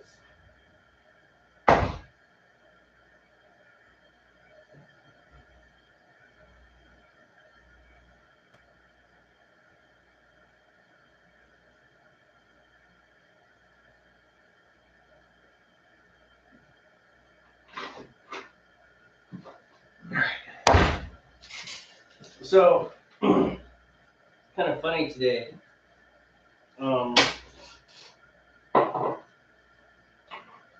So the way our church service runs, we have I've mentioned before, we have like 2 services right before the main service, but they all go bang bang. They just go right into one another. So if you don't know any different, it's just one big long service. But at the beginning of what we call the Divine Liturgy, which is the main Sunday service, we sing this thing called the Great Doxology. And our priest has really, he's wanting men's voices. So we do the men-women thing, right? So the men sing first, ba da da da da da da da da da da da da da da da, and then the women come in.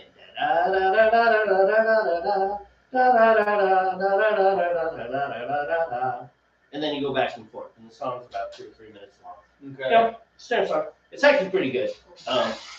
I like the melody and the way it works. I think it's well written.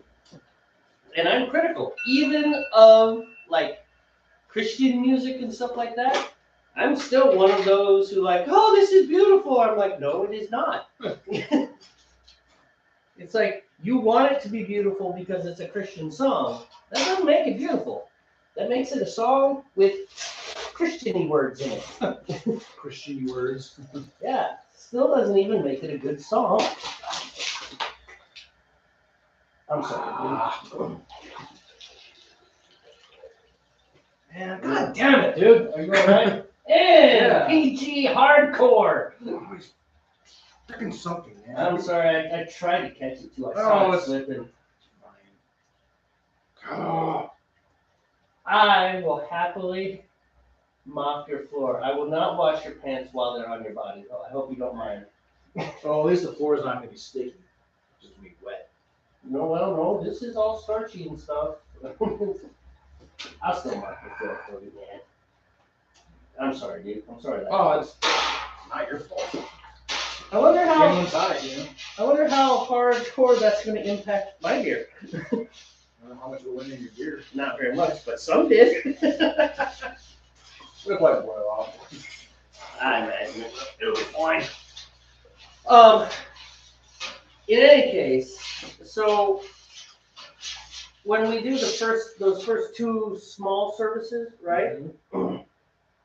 Then the first one, there's 4 people that go to those early services. There's me, this guy Patrick, this woman Lori, and this woman Jocelyn. So there's 4 of us, and we are kind of like the reader and the chanter team that work with the priest and do all the readings and chants that need to be done for the service. Okay. So, but Reader Patrick was sick today. So I guess everybody was nervous. They were like, oh man, how are we gonna have, because they want, the whole reason that churches have choirs is so that they can lead the congregation. So that the choir knows the music and the congregation can kind of glom onto it and sing along, right? That's the idea behind having a choir and stuff. Mm-hmm. In any case, apparently they don't know exactly how loud I can get and have never been experienced to that. Because I guess they were all up there, what are we going to do? And I'm like, I got this. They said, we need you to sing strong today so that you can lead. We'll help you, It's like, I don't need help. I'm good. There's like 100 people that come to this church, and I can out-sing all of them. Me versus them, you will hear me above them. Don't you love that part? The stick. Like a little lip or something. I know, they need to put a little tab or something on that. Anyways, it was really cool because today I got to sing at about like 85% volume. I usually am always singing like 25%. Want me to do it for you? Don't do it. I Oh. was trying to get it broken, like Yeah, I know. Want me to do it? You know. I usually rotate it. Eventually, you'll find a spot somewhere on that edge where, because there is no good spot. Want to borrow the knife to get it? It might be all sticky though. Yeah. Just go wash my hands. That's what I had to do, and I was careful, and I didn't have any disasters. Dear Briefs, put a flipping tab on the Just a seal. little tab. That's all we need. Just a little tab. That'd be cool.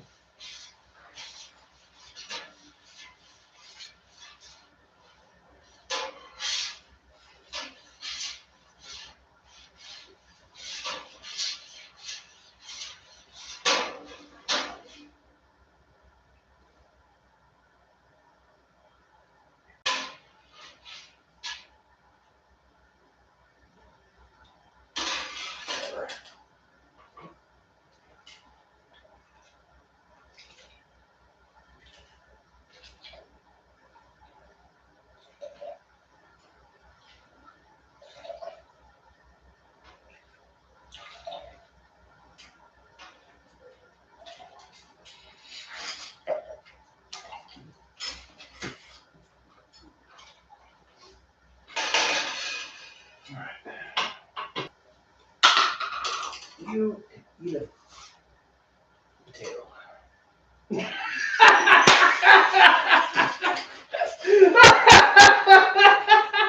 Nice. Such control. Feels like it wants to leak. You can eat a potato. Wait, potato or potato? Potato. Potato. Is it still leaking? Feels like it. I mean, it's closed. It's got the little seal in it. Whatever.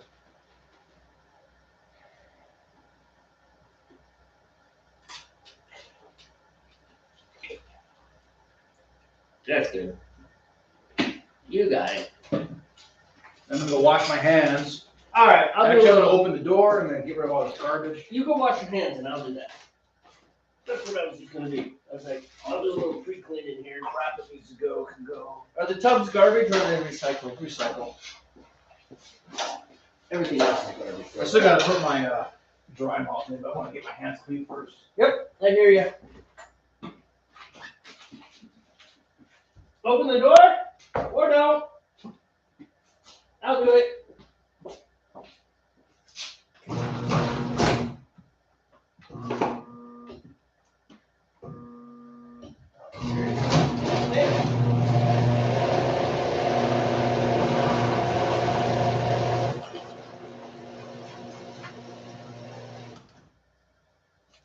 I hope the hands aren't too crushed.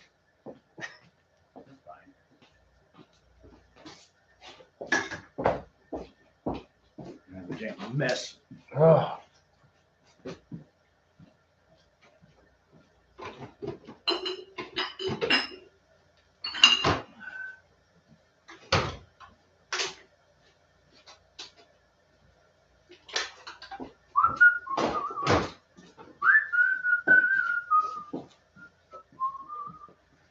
Okay, now I need to mix in my dry malt.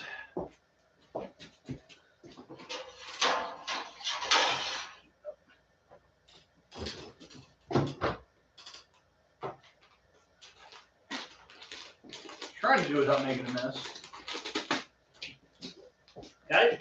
Yeah.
never strike you as kind of amazing that with all the disasters that happen to us every single time, our beer still turns out really good. Yeah. Maybe that's just Doesn't take away from the fact that it's annoying. Those Okay. stupid little things happen. I don't know. I'm just trying to be lighthearted, man. I know, I get it. I'm tired of dumb things happening, dude. It's so frustrating. These little dumb things, you know. It's like, you know what? If something's gonna happen, it needs to be a disaster. Not a little annoying thing, you know. I'd rather the whole fucking award go over. Next week, standing in Steve's burning house. Is this good enough for you, Steve? Yeah, this is what I'm talking about. Okay. This is justified. Alright. We're gonna go ahead and just turn that off.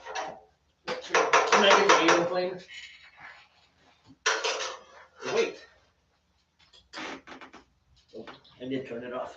You don't have any temperature or any flame, excuse me. It's still boiling. You have temperature. What I meant was you don't have any flame.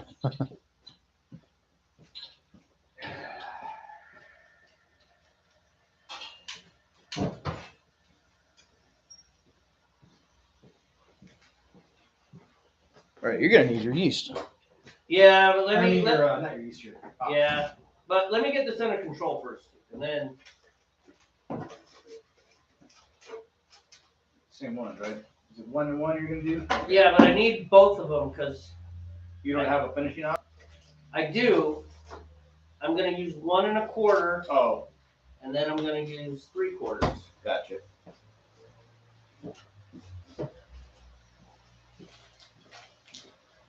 I just gotta get this under control first. I noticed when you use dry malt extract, it gets excited a lot faster. okay. It's going. That was almost 2 disasters. I saw that starting to boil. I was like, oh! It's going for the top! Here's your commit. How's your beer? Oh, you're empty already. I'm empty. All right, let me finish this. I'll grab us another round. Yep, do that.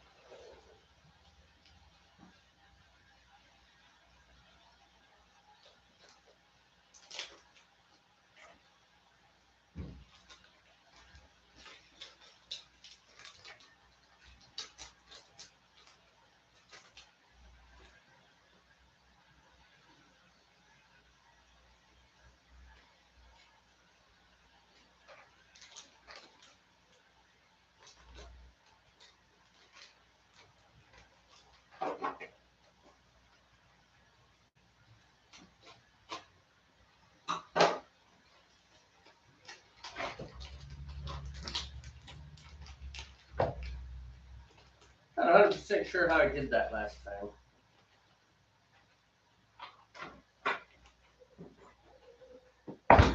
Yes. Okay. We'll call that a 1/4 ounce. You're like, it's good enough. All right, almost ready.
just for extra measure, I actually wrote my name in Sharpie on my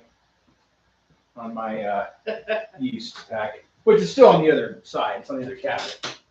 I just don't want to have. I just don't want to have another oopsie like I did. That was terrible, man. Well, hello, lady. Well, hello. What's up, chica? So we are out of homebrew. Of course I you do are. have beer. There was only 2 pours, and that was it. The cake floated after that. You didn't even get full pours. So, but I do have some beer. If you want a beer. Very wet floor. I got it. Yeah. That's because we never, ever, ever brew beer without something going wrong. Something always spills. Or like, where the hell these come? These must be yours. Brandy bottom. So there's those. I'll have one of those. I have these Centennials, which are not Centennials, these Founders. These are Session Ales. They're light. I'll have one of those. These? One of those. Oh, one of those. I want to be. So you want a real beer? I want to be schlockered.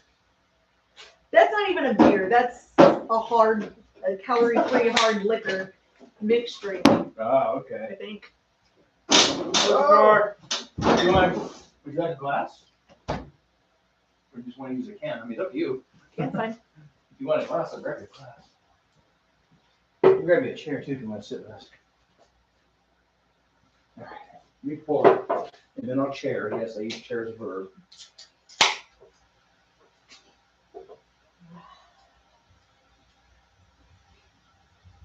Yeah, that Irish ale didn't last as long because they got drank by more people than just me and you.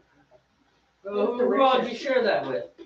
Well, Chris drank a bunch of that with us. Yeah, so Chris came over and then. We drank it. You know, I probably brought 3 gallons over, 3 half gallons over, so a gallon and a half. At least 3 or I keep saying cardboard, at least 3 growlers. Yeah, not more. Plus, you and I drink some. I definitely had some. I think Matt had some. Yeah, so which is fine. That's what it's there for. So I was just. See, you do need to brew more beer. That's why I'm brewing a batch right now. I have a lager that's going to be kind of taking longer to get in the keg because of this process, you know. Is that the weird one? Yeah, the one I goofed. So what I gotta do is It wasn't supposed to be a lager. I think I'll rack it next weekend, and once I rack it, I'll put it in there, so it does like a cold fermentation thing, called lagering, and then It's a very nice webcam stand. Yeah, I forgot my tripod. That's okay. Nobody watches this stuff anyways. It's just for posterity. lizard people. We get. We haven't even got the lizard people this time. We're an hour and 40 minutes in. Nobody. The only person who has watched is me. Oh, no lizard people. Chase is grounded, so he wouldn't be watching it. Oh, what is that? We wondered how. in a while. I think Chase got bored with us. Yeah, which is, I mean, come on. How old's Chase now? Which, 12. I mean, I can't blame him if he's bored with us, you know. Yeah, come on, 12. Like, watch a couple old guys talk about adult topics. Like, He hasn't been on his computer much, and I think that's why. Because normally he'll watch you guys on his phone and then play his game on his computer. But with us trying to go through stuff and pack the house and get organized and then getting grounded, it's kind of ruined his yeah, getting grounded kind of ruins things. When are you guys leaving? sometime during the summer. Okay, so not like next week. or No, anything. we're just slowly trying to go through stuff, get rid of things, pack things we don't need. You already have a physical dwelling that you can, like, at least not We're get just waiting rained to on. buy. Here, you can put that where you like. Just under 45 acres. Ah! Jealous. And it costs about what we paid for that house. Yeah, well, 2,000 square foot house. Yeah, it's Arkansas. Hi, sugar. Hi. You want to try? Try. Oh, we're looking for those. Those are mine. Did you see her jump back? It's like you were a shark I in know. the water, and she like jumped back Oh, from the edge. Bailey was like, "You want another one, Dad?" And then we couldn't find them. I was like, "Well, maybe Mom put them away." Oh, I took them with me. Those wasabi or something. Or? Spicy dill pickle. Oh. And they're not spicy to me. They're good. I like them. So please don't eat them all. Oh, if they're yours. I won't even touch them. Then. No, you can have some. Hey, Steve. I can have beer? No. Here you may have. Here you may have. Chase got a new lightsaber in, speaking of Oh. yeah. Oh, nice. It's a dueling level saber. So what does that mean? Does that Which mean means you can go- hit things with it and it won't break? Yeah. What is it? Just an LED bar that you can hit things with? When he comes home, he'll be Is home. it a next real week. you gave your kid a real laser sword? It's not laser, I mean, That doesn't work. but it changes colors. It has nice sounds and We'll get them made, don't worry about it. But what you're saying is you can actually like have a sword fight with this thing and it won't break. Yeah. You're like the old lightsabers, they're plastic. If you actually hit something, it's like It bend. I remember Yeah. those days. yeah, no, this one hits, and yeah, he picked it out. It was his Christmas present Guess this is from us and Uncle Steve. my one for me. And auntie. Oh, No, nice. he- I didn't realize it was from all of us. That's cool though. everyone chipped in to help it because those things are not cheap. Yeah, I know, right? But yeah, it changes colors, changes designs. cool. I've seen some cool videos with those folks, flipping things around, Butt shot. sagging. At least it wasn't a crack shot. Good point. Oh, Stephanie, have you ever had a hot pellet by itself? No. Would you like to try one? Oh, we got the Kylo Ren one. Yeah, he loves that one. Oh, that's Of kind of course, big. who doesn't love that one? You a smaller one. Did you break a piece off? Okay. Look at that face. Priceless. They're not good. She's just like, oh, God. Tastes a little. It's not the flavor, it's the dry flower petally part. You're talking about someone who has tasted her horse's alfalfa pellet grain. I've tasted alfalfa pellet grain too. You are not the only horse person in this room, sweetheart, and you know it. Same consistency. You see the hat? You see the hat? But most people don't buy the pellets. They buy just the head. Oh. I actually used to work in a pellet factory. We built the big pellets. But yeah. Change colors. I can do rainbow one. That is very, very cool. So what's it made out of? Well, I think it's. I mean, it's got to be made out of something tough, quasi-flexible, but Right. you can still illuminate it. Right? Oh, So, like, it can't be made out of glass because that would be No, disastrous. no. Or polycarbonate because that would be disastrous too. Can't be made out of steel. probably like a Look at the plexiglass. specs. A strong plexiglass or something. Instead of Aluminum meat. hilt. Pixel blade. It has a pixel blade. Neo pixel crossguard. Quillons with unstable sleeves. Ooh. Profile controller board. Lithium ion battery. Dual tone, smooth swing. Multiple sounds. Program modes. SD card included. Background theme music. Blade scrolling and profile board can do it all. Pro replica saver. A little slippery. Well, no, the chair kind of wiggles. Oh, yeah. And so I'm trying not to wiggle and bust my arse. You know, at this chair, I'll trade with you. Okay. You will wiggle a lot more than I do. Wait. What's this? What's this? There's something in my brew. What's this? What's this? There's something in my brew. It's like there was ash or What's something this? in there. Don't know what it will do. It might make it taste really nasty or quite gross. Get it out! Get it out! Get it out now! Okay, I know now doesn't rhyme with gross, but I ran out. Okay, It that was pretty good for like right off the hip. Thank you very much. This says trying to burn. But yeah, that's part of the handle. Yeah, I'm just wondering what material it's made out of. I don't know. That is Probably, very cool. It's definitely very I don't cool. know, some sort of, probably acrylic plastic. I don't know, something sort of plastic. It's strong. Takes a licking. Something that Keeps you on can ticking. whack something with and it won't break or bend Right. or kink. Okay. This sucker's pretty heavy for what it looks like.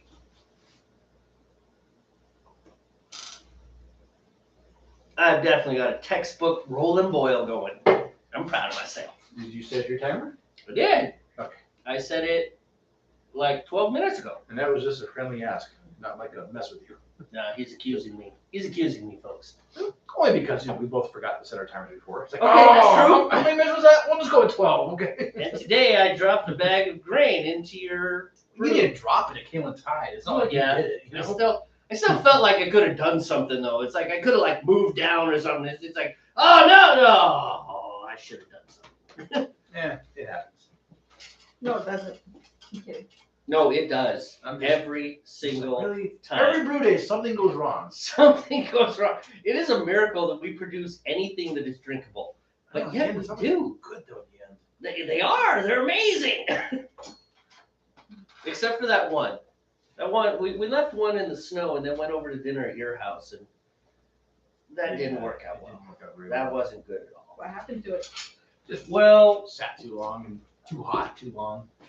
because there are chemical processes that are happening in there while it boils. Yeah. And if you don't cool it fast enough, those processes continue happening and they change the flavor of the beer.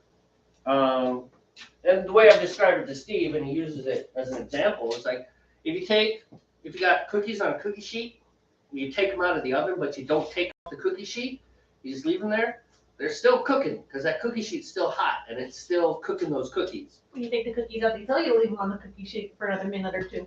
Right, because they're still cooking. But with beer, they tell you to stop the process right now. Oh, you know what? Speaking of which, we should probably put the wort chiller in mine right now. If you want, yeah. I mean, we can do it at any point in time, but we'll do it in like 3 minutes.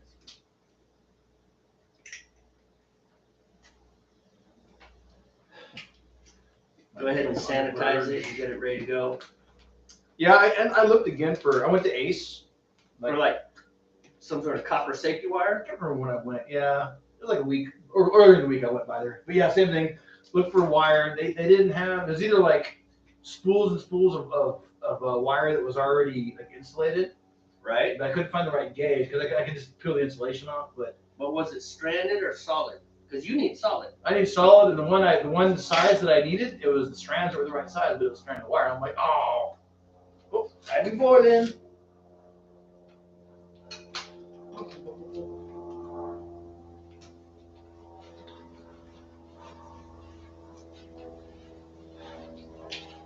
Yeah, we're gonna be pretty close together on this one.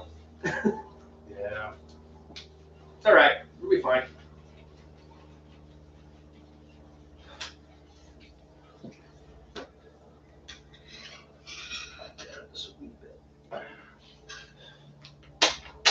All right. And we'll,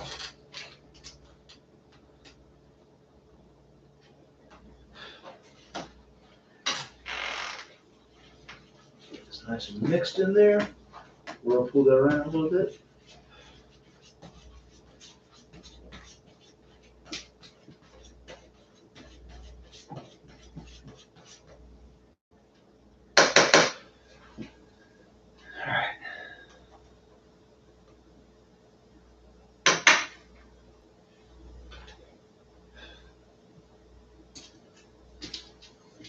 That was a wee bit too aggressive.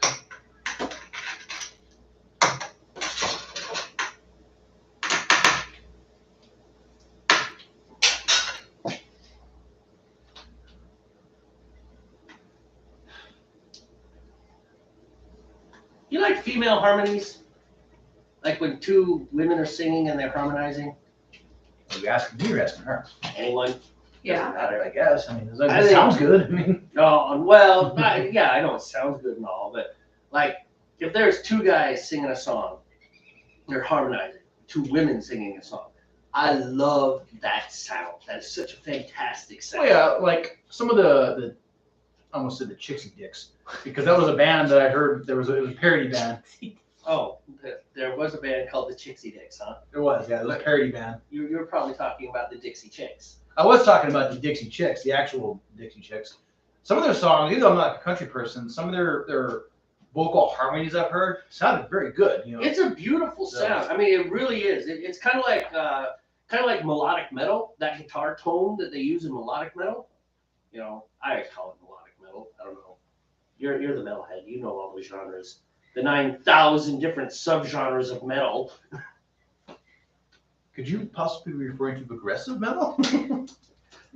Maybe, yeah. Possibly. Alright, pause, because for some reason, I can't get my roller to But read textbook. just that sound. It's like, so anyways, I really like that guitar sound. Okay. Right? You know, and stuff where it's just super, I call it juicy, which is, you know, okay, juicy, what does that mean? That's just the term that strikes juicy. Makes sense to me. It's a juicy sound. It's cool. Kind of like Boston's guitar tone, but played in metal. it's really cool. Anyways, that's the thing. Is like, I really like that sound. It is a fantastic sound. And the two women that sing with us at the first two services, so we do things where it's like, this is the women's part, right? The men don't sing, and this is the men's part. The men sing. And I really like that concept. You know, there are women things and there are men things. You know what? In the real world, there are women things and there are men things. I just believe that. Any case, they sing, and I'm just like, let's just sing this song for the rest of church. You guys just keep going. I'm going to stand here and listen. Just this part. Just this part. Sing it again and again. It is so amazing. It is. I mean, Well, and they just have they have two voices that blend really well. And they just like, wow. You guys need to record it so I can hear it then. I probably could get away with that. textbook. Indeed. 2 textbooks. Dry, boring, overpriced. Oh, seriously. We changed 4 words and added a comma. We're going to call it a new edition and charge an extra $100 for the previous edition. $100. Well, no, in addition to whatever the previous edition was $300, the new edition It's is $600. Oh, yeah, you're probably right. Have you ever? Yeah. Hey, college people, whatever you are, whoever you are, stop with the book racketeering. Have You know ever- why? Sorry, Jim. You know why people bootleg college books? Because of you. Go ahead. Are you sure? I was going to ask if you have ever gone to a class where the professor was the author of the textbook. No. Cannot say that. I have not had that experience. They usually I don't. have done They're that. usually not there in community colleges. Yep, professor fine. was the author of the textbook, and we used like 7 pages out of that textbook. I'm like, really? I could just printed it off and call her good. It's like, you're the author. You could have just told us what to do. Yeah, I'll admit it now because I'm out of school, but there were times I went to the darker side of the internet to find PDF versions of the textbook I had a teacher that because I wasn't gonna spend $400 on the book. I had a teacher that told us, she's like, do not go to this site or this site at all. You're It's just like, bad. Okay, Because that's exactly where I'm going. that's why she said it. She's like, I can't. She's like, don't go to these sites. Read between the lines, yeah, you can't look at these sites. I once had a housing inspector say that. He's like, asbestos siding. Well, I can't tell you that Bondo is a pretty good repair technique for asbestos siding. And I can't tell you that you should do this with a wire brush to give yourself the grain. So I'm not going to tell you that. And now I'm going to inspect the rest of your house. I'm like, thank you for not telling me that. Thank you for not telling me those things. I appreciate your discretion, sir. Asbestos siding. The next house I buy is not going to have asbestos siding. I own 2 houses with asbestos siding. It's like you're stuck. Unless you want to pay a lot of money to replace all the siding, huh? Well, so theoretically, you can do it yourself. And if you can do it yourself, Theoretically. if you do it yourself, there's not much. You peel it off yourself. Yeah, that's true. Because you're exposing yourself to the risk. But if you have someone else come in and do it, they have to have all sorts of training. They have to have all sorts of gear to protect themselves, et cetera, et cetera. Excuse me. And the truth about asbestos is, while it's not good stuff, you don't want to be sitting there breathing asbestos. It's not like instant death. Or even 30-year instant death. You can handle those boards or whatever with the infused asbestos. It's fine. It's when it's broken up and put it up in the friable. That's Yeah. the word. You know, that's the And problem. even then, if you just get a little bit, your dog's gonna die. It's made me sniff it for years. It's the folks who developed the What do you mesothelioma. want to do? Okay, don't do that. I didn't even know if that would hurt you or not. What is it? What is it? We're gonna put it in our beer. There's no way to. Yeah, but it's diluted. Yeah, but it's still here. Put something poisonous in this thing that you're gonna drink in 4 weeks. It's called roll flock. It's supposed to help with clarifying the beer. So, but yeah, I know what you're saying though, man, with the asbestos. It's like you either, I mean, handling it, as long as you're not grinding on it and put it in the atmosphere, you're typically fine, or burning it, Right. you know? Or even if you do that in a very small amount, like one day you break an asbestos tile and get a little sniff. It's like, Hey, before you do that, you want to put that in the sink with some hot water on it so it doesn't drop the temperature so rapidly? Or are you not worried about it? Or? oh, you know what? I'm not worried about it Okay. because I'll just crank it up. Okay. It catches up really quick. Okay, I got you, man. I noticed this. Although that's not a bad idea in the future. But I just wish we'd have thought about it. Like, yeah. 2 minutes ago? More like 20 minutes ago. Yeah, we just would have had it sitting in a sink of warm water. You know, the copper gets cold sitting out here, and then we put it in the wort, and it just kind of kills your nice Yeah. rolling boil. Yes, we are no longer textbook. We're not even boiling at all now. The end of your thing's in the flame. Oh, thank you. That would have sucked. Good observation. I know. Did you just take the hose off? You gave up? I didn't look yet for another piece. Oh, okay. But even in fact, when I was in Ace, I kind of forgot about that hose being broken. So I was just aiming out in the yard like we usually do. You're just watering your yard, that's all. Yeah, it's just hot water. That's all it's doing. Although we killed nice circles in the yard. That one time, yeah, months the ago. last time it snowed, yeah. It's fine. It's fine. It'll grow back. They grew back. That's a little aggressive. Okay. We're good. I have a ways to go. I don't add my next hops until 2 minutes remaining to boil. At 15 minutes remaining is when you can add the roll flock. So well, I don't quite know what it is. Maybe it's some kind of chemical compound. Well, I mean, there's a lot of stuff that when you add it to heat makes it completely harmless, but if you lick it, it ain't good for you. But it Like what it does lionfish. what it does at the chemical level is it helps all the crap that kind of floats around in your wort when it's doing its job. It helps it coagulate and drop to the bottom so that your beer clears up. You know, when it's fermenting. After it's done fermenting, actually. I mean, it's. This- there's- Go ahead. what- I was talking about the fish, so. Oh. I'll say this one I'm going to put next to the heater because it needs a That's a like little a exciting. 68 to 72 Is that degrees. because of my heat that it's excited? Yes. It might have been. Who knows? No, I wouldn't be surprised. No, I just drop it down a little bit, so it's more of a roller than a. Well, there's a lot of fish that are not good to eat unless it's prepared just right. Oh, yeah, especially like Well, the puffer fish is the Japanese most famous. pufferfish. Yeah, that's what I was thinking of. It takes what, 20 years of studying to be certified to serve pufferfish? I don't know. I would be surprised. It takes, yeah, you don't just. I guess you really have to know where to cut, you know, to do It's, that. yeah, I think it takes you 20 years of working under a master to be Oh. able to work by yourself. Well, part of that's Japan too. Yeah. I mean, it really is. I mean, they have America. Our method is, 3 chords. Go ahead and start singing. It's okay. We'll use it to clean up all the wort that was all over the place earlier. Yeah, we could do this. Yeah. Is that normal? It's It just is. the water that's trapped in there from Yeah, last the time water, that- everything expands and it spits Because it out. that'll I get just hooked up. asking if it was normal. That'll get hooked up to the hose. The braided hose will get hooked up to the garden hose. We'll run the cold water through. It just creates a cyclone essentially of transferring the heat, You guys are right. kind of like a Always reverse fun. convection. That's it. It's always fun. Yeah, there's always something that happens. But there's normally a hose that comes off of that, but every time we use it, it just it pops off. Let's go. It just shoots across It the gives yard. up life. It's just like, huh. Tries to run away and get free. So anywho, I was watching, so lionfish are an invasive species on the Atlantic seaboard, right? And they're incredibly voracious and they breed really well and they don't have any natural predators yet.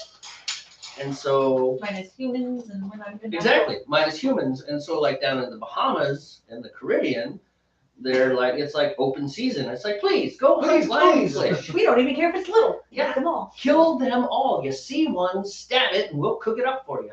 Apparently, they taste really good. Huh. But unlike the pufferfish, which has to be prepared very carefully, Yeah. lionfish, you just throw it in the pan No, okay. and you cook it, and the heat denatures their toxin, and then you can eat it. Ah. I mean, obviously, you're probably not going to eat the spines. You'll just pull those out of the way, which is where most of the poison is. But you can just like cut them open and eat the meat, and they're good to go. Okay. Yeah, the pufferfish is the one where if you prepare it wrong, even after it's been cooked, if it was prepared wrong, And most of Japan don't even really cook it. They eat it. No, they slap it on some rice and. So you have to it's sushi. clean and prepare it perfectly. Perfect. Perfect. okay, we are back to textbook. We're back. Guess who's back? Back again. One of these weekends, when Chase is here, you're gonna have him show you the chords he's learning on his bass guitar. Oh, it's Sure. just picking up bass? Yeah, he's learning acoustic and bass guitar. So he Does he took have one someone semester else? of acoustic at school. The Home Someone else Connection school teaches. Hold the guitar for him? We got the 3/4. We got a smaller one for him. 3/4 scale? Yeah, we got him the smaller one, so he actually can hold it. He can hold the the adult regular was, size one. He's just a little stretched. He was Yeah. he was appreciating my like candy apple red butt rock guitar, which I didn't get a monetary offer, but I got someone interested in buying one of them if I decide to sell one of my Ibanez guitars. If you Mhm. decide to get rid of one, don't sell it. You have a nephew Oh, I know. who would love it for his birthday or Christmas. But no, he wants Oh, no, I to get get into like the electric guitar. But I told him like you got to show that you're actually committed to playing the guitar. And so he went through a semester of acoustic, but then with the new schedule, the acoustic guitar class wasn't working. And so we swapped him to bass guitar. And so I mean each guitar cost me like $150 to buy. They're not. Yeah, the little beginner guitars, you're not going to lose too much money. You know? No, they But, came with free lessons if it doesn't online work that out, he you hadn't used. Yeah. But he got them and But it definitely helps if he gets really serious about it, where he really all right, you want to really see, wants all to right. take it to the new level. So you remember when he's playing trumpets and it's, dude, you gotta practice, dude, you gotta practice. It's, dude, quit playing. Oh, okay. Well, good. Yeah, if he's practicing, then he's taking. Oh yeah, it he serious. has. I think he has the guitars in his hand more than he has the lightsaber Oh, nice. electronics. Oh, cool. Good. So Yeah, that actually is a good thing. Yeah, I wish I could practice more. I practice maybe 3 times or 4 times a week. That's about it. I wish I could pick up my guitar every day for at least an hour, but I can't. I just don't have the time. So I get more work done, the guitar practice wise, during the day, like on work weeks. yeah, because you drop Bailey off and Drop then you Bailey have some off. time. Or did I have some time? Yeah. Lately, I actually started coding again. I got off my little hiatus of coding. So, excuse me, last week I decided to start writing code again. But I'm taking baby steps because when I stopped, I got burned out. I was just like, ugh. But then now, for some reason, last week I was just like, I want to think do it. I want to write some code again. I haven't done it for a long time. I feel better about it. I feel good. I'm even using a language that I got tired of using. I'm like, I'm never going to do this again. And then here I am writing in JavaScript again. I think I'm gonna set Chase up with the Minecraft coding. It's a good segue into it. Even if he doesn't really care for it, like in the end, it's a good way to Well, not he had overwhelm fun him. with the coding class. Like he was taking he was making clicker Oh clicker yeah. games. And I hate to say it, for as dumb as the clicker game was, I had fun for like 45 It's the perfect start because it's not overwhelming. It teaches more of the concepts rather than the code itself. Yeah. More of the concepts of like repetition, He was branching, playing it decision making. what was it called, Scratch or something? Yeah, Scratch. That's like a good kids level Yeah, language. that's what he was learning was on Yeah. Scratch. But I figured let him play Minecraft because they kind of walk you through Right. it. To my knowledge, it's going to be the Java programming language if he does Minecraft stuff, unless they have their own little mini ecosystem. But I know they use Java to make Minecraft originally. In fact, I think the one I saw was the Java edition. Yeah, Yeah. the PC is generally Java, but it's kind of turning. It's kind of all turning into almost the same thing now. That doesn't seem like it's not textbook anymore. But it was just the class was only the one semester, and then it was over. And Right. he's like, I really like the coding class, but he's like, I don't want to take the exact same class over. No, yeah, he needs to try something different. So yeah, the gaming But- thing would be fun. They only had the one coding class Well, no, I mean on his So, own time, like yeah. he does, when he's not grounded. right, right. I can give you my password, and if you want to, I have a couple gaming programming courses on Udemy, however you want to describe it. You can have my password, and you can do those if you want. You know, they assume zero experience, Mhm. and so that it takes you from like assuming nothing to like you're writing. Now the language is C++, which is not too terribly easy of a language, but like I said, the course assumes zero experience, so it explains concepts and things. Cause yeah, I think like the schools tried to teach him one year, the other year, and it was like he would try to do something. He would follow the directions because it was Right. like parentheses 0-0 parentheses, and it kept telling him it was wrong. Mm. And even I was reading the You're like, the directions, oh, you're doing it right. and I put it on there, and it was like error doesn't work, and we're just like, Yeah. so he quit. He didn't want to do it at all. You got He's like, discouraged, yeah. Yeah, it does suck when you're working hard at something, and I can attest to this. And you're just like, why won't you work? You're looking at, you're reading your code over and over and over. You're just like, it is exactly the way it should be, and it still doesn't work. It usually means the code, there's something, either there's a bug you're just not seeing, or you're missing something like that semicolon joke we going on. Because all it takes is a semicolon in some languages to be out of place, and that language will not work. Well, what's worse is when you fix the semicolon, it's like, all right, I got 4 errors. Oh, that semicolon. All right, bam. I've got 97 errors. Yeah, that's what they call a regression. All of a sudden, what you fixed broke more. Like I saw a meme. It was like, like 99 bottles, 99 little bugs in the code, 99 little bugs. Take one down, pass it around. 1,752 bugs in the code. It's like, so it's like art. what? Sounds about right. So it's like art. Yeah, pretty much. Like Ark? Now, Computer game, man. That's one of the most buggy games ever, but everyone loves to play it. Not to go all super technical on you guys, but a way to avoid some of that stuff is as you're working on your project, you write software tests. You're supposed to, I shouldn't say you're supposed to, but a way to do it is you write tests that are going to fail because you haven't wrote the code yet for it.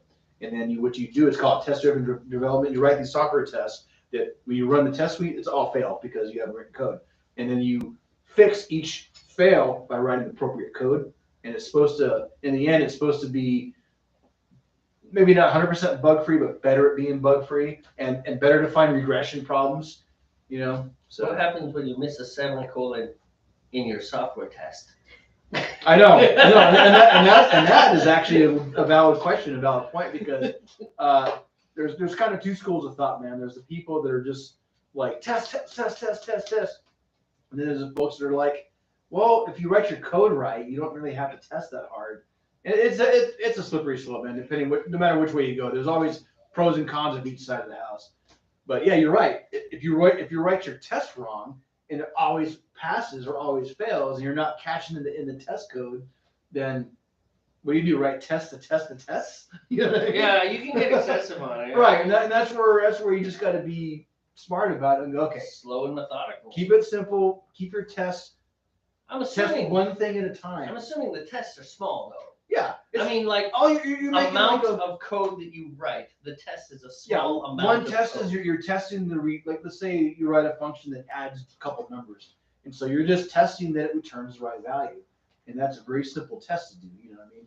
Because in fact, if you have to write a compound test, you're doing it wrong. Each test should be testing one thing and one thing only. You can write a suite of tests, but yeah, I get it. I see what you're doing. You can write a whole suite of tests, But each but each test will test some individual thing. I guess what I'm saying is that your project might be say 7,000 lines of code, Right, but your test is going to be 50. right, and it Right. covers. And then they call it coverage. If you're testing every bit of code within those 50 lines of test code, then you have 100% coverage, and wow, you're doing very well. But Yeah, but but the principle is still. my point applies, is, though. if Yeah. you write a test that has an error in the test, Right, and 50 that happens. lines of code you can figure out. 7,000, it's Yeah. like, I'm going to be It's like, here. we're going to be here for a while, trying to find that one little bug. But yeah, exactly. That's a valid point. Yeah, your test code is not going to be a lot of code, actually. It's going to be very succinct to the point. Right. I'm And I testing definitely- this and only this right here. I agree with the test concept for sure, because yeah, I've done it back in the old school days when I was taking computer, it was information systems, which is not really computer programming, but still. It applies. It Yeah. factors in. But still, man, and just doing that, chasing that stupid semicolon. Well, and this is where bam, the it's other like- school of thought comes in is you don't write tests in the conventional test suite sense, but you write code that validates inputs and validates outputs in the code itself, which is actually pretty useful, man. You know what I mean? But I didn't have this. This was, so for example, this was like what? 2002 that I was taking this class. Oh, okay, yeah. Back in the early days of Right, the so internet that and was a stuff, long you know, time the ago. web. And 10th grade. the professor literally devoted one whole class to this amazing concept, Oh, the mouse. you spent a whole class studying the mouse? A whole class just lauding the amazingness of the mouse. Did he even at least go into some technical details about how it works? No, not really. It was just like, this is how amazing this is. Okay, by 2002, man, the mouse was pretty ubiquitous in the I know. computer world. I'm using this as a point, as like, maybe we should have gone with a different professor. Yeah, Maybe somebody who knew C instead of Fortran. I'm not even just saying, because I never just say. All of my statements are pretty pointed. I mean, it really is. I mean, so the guy was a nice enough guy, and he knew lots of stuff about computers, but just like, it's like, Harvey, Old school. how can you spend like 48 minutes Man, you guys are all both waiting on me. Fat 32? I mean, it's like, this is a concept that deserves like 10 minutes of talking, Right? It's like, got it. File allocation. What's the Table. What table? Thank you. And 32 was what? 32-bit? 32-bit, yeah. That's what it meant. Yeah. I mean, it's like bam, bam, bam. File allocation table. Why are we talking about this relational database? Why is this taking hours of talking? I mean, it's a relational database. Okay, I get it. Actually, And he just you want a glass? no. Okay. Okay. Like I said, nothing wrong with the guy, but oh man, even in 2002, these were not mind-blowing concepts. Right. Poor Chase was in 5th grade. Well, so the thing is, before we talk about how impressive our young children are, they are.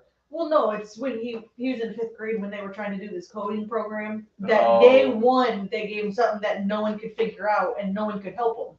Oh yeah. So they he gave him- didn't even do the whole week of coding stuff because he's like, I can't even get past day one. How am I going to get through the rest of the week? Yeah, they gave him broken educational materials. That's no good. No. But the one thing about, the thing is, like, we talk about how, they're learning so much more. It's like, yeah, that's because so much is taken for granted. Because the generations before put in the hard work. Mhm. They're the ones who figured out, how do we make this piece of metal and piece of silicon and this electric voltage turn into something on that screen? How do we do that, right? These people before us did the hard work. The people who used those old languages like COBOL and Fortran and all those ancient languages, right? They did all the hard work and built the foundation so that we do this, where we have languages now that you can almost type in English, like semantic. Put the blue dot on the upper left-hand corner of the screen. That's a command in your program. It's like, back in the day, you didn't get that. You got $pound int equal 41 comma parentheses $ampersand asterisk 0.127 parentheses equal 12.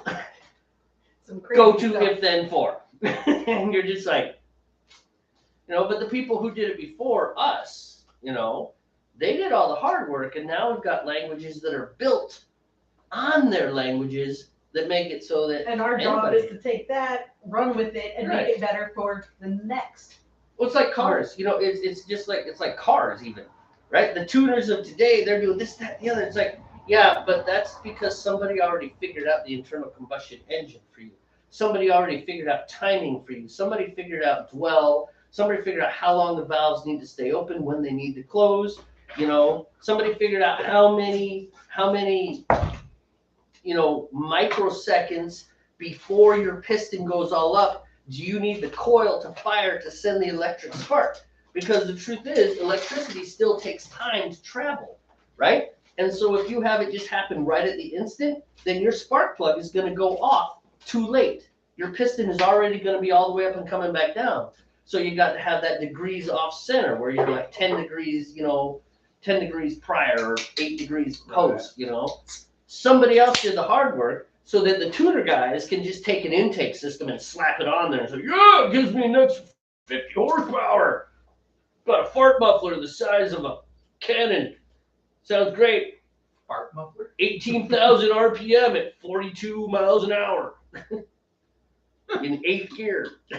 Fart muffler. Yeah, come on, they're fart mufflers. Resonator mufflers. Yeah, I know. But what we're talking about is like Chase's thing. It's like all these kids, and even you to an I'm gonna shut extent. the door. Are you cold? It's a little cold. Okay. Get a bigger jacket. Whoa, damn. Ooh. I can't. What we're talking about is how you got this young generation, and even coders like you that are using like newer stuff, and it's like it's so fast and stuff. And it was like, yeah, well, that's because, or I was talking like semantic coding languages where you can actually almost put in English statements to get your coding done. And it's like none of that stuff would work without all the effort put in by the guys beforehand. Yeah. And then I was like, you know, int equal parentheses dot ampersand star 1273 ampersand slash greater than sign parentheses pound sign. Sounds like old Commodore 64 stuff. 1273. That's my point. That's a little aggressive. And then I just said if to gen then gen for. But you know what I'm saying, right? You know, it's Everything's derived from something that came. yeah, you had to build on, you know, you didn't go from a rock to this computer right here next to me with great graphics, sending out video out to the interwebs, you know, and the fact that a kid in 8th grade can write code and make his own program that does something, you know? Mm-hmm. It's like the reason that your app is so easy to build is because the programming language that you are using to build your app actually was built with an older programming language that is much more hard. Much more hard. Yep, I said that. Much more difficult. Thank you. At least you didn't say more harder. Yeah, I almost did. He did. It was more You should harder. have seen the face. Yeah. I definitely like chopped that off. I was like, no, don't say it. I went there. But you get my point. Case in point, the language of JavaScript and Python are they're built in the C programming language. They use C to create the interpreters and stuff. Right. for So the what they language, use? yeah. What did they use to create the C stuff? Probably assembly or something. I don't know. Man. Oh, I really don't know. I don't C, even want. C is very grounded. you Yeah, know. I don't want to talk about assembly. That's I don't understand assembly. I don't know for sure. We'd have to look We it don't up. talk about assembly. You don't. We don't talk about Bruno. I know where you were going with that. Don't lie to me. I watched that more than I was pleasantly surprised with that. I was expecting an absolute dud of a movie because I watched the trailers. I was like, oh Lord, this is horrible. I'm not sure the movie. I don't think I'm familiar with How often And have you seen Conto? that at your house? Which one? No. Oh, And the house, the Conto. magic house. Okay, Yeah, I I did see see that. that. The Magic House. That's right, I did see see that. That's right. Where they're like Bruno's the uncle or whatever, and he was living in the walls or something all those years. Yep, Yeah. that's the one. Okay, I did see that. Yeah. Spoiler alert, we're going to tell you where Bruno is if you haven't seen Encanto. All these beer drinkers who aren't watching us definitely. Well, I'm waiting for our lizard people to show up. I don't know what the lizard people are. What the heck, lizard people? We're waiting. Come We're on. waiting to make fun Come of on. them. Maybe we hurt Knock their on feelings. Zoot, you know,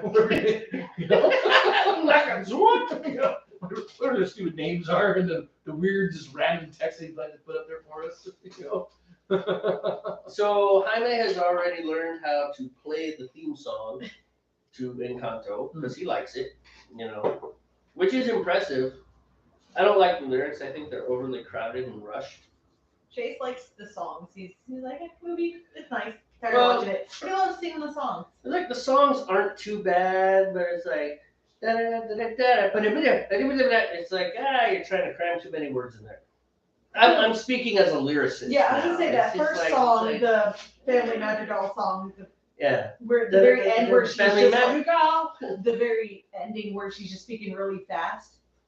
Could you imagine the vocal training she had to do to sing that last part of the song? Yeah, she just had to cram it all in there. I mean, there's parts about like Madrigal. First of all, it's Madrigal. It's not Madrigal, it's Madrigal. So here's a secret to text setting. When you put a word in your music, you put it in such a way that it sounds normal. Like syllable. You don't put it syllable. It's like, no, syllable. And you make your music fit that emphasis. That way it's a real word. Like that one, was it Katy Perry? Excuse me. Was it a Katy Perry one that we were It watching? was a Katy Perry song. Oh, it was like in constant. It's just like, who says that? It's like, hello, Stefani. We're gonna sing your name. Stefani came to see us. It's like, her name's not Stefani. It was bad. It was like somebody. I was on one of the socials and stuff, and somebody said, "You want an excellent example in bad text setting? People who wrote the lyrics poorly. Here you go." And it was Katy Perry. It's just like, oh, that was bad. So I got the same problem. I don't care how famous Lin-Manuel Miranda. What's his name? It's his last name's Miranda. Is it Lin-Manuel or Manuel Lin?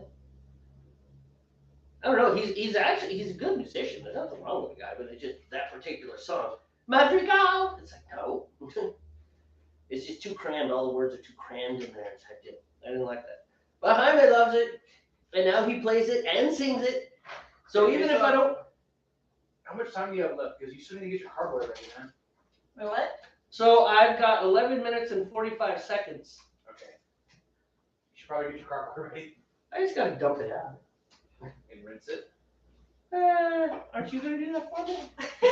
Well, because I'm getting mine ready. Oh, okay. I suppose I should. Well, hey, come in here then. We should probably call it now, and that way we God. can just take care of business. Because It's not a crap all over my computer.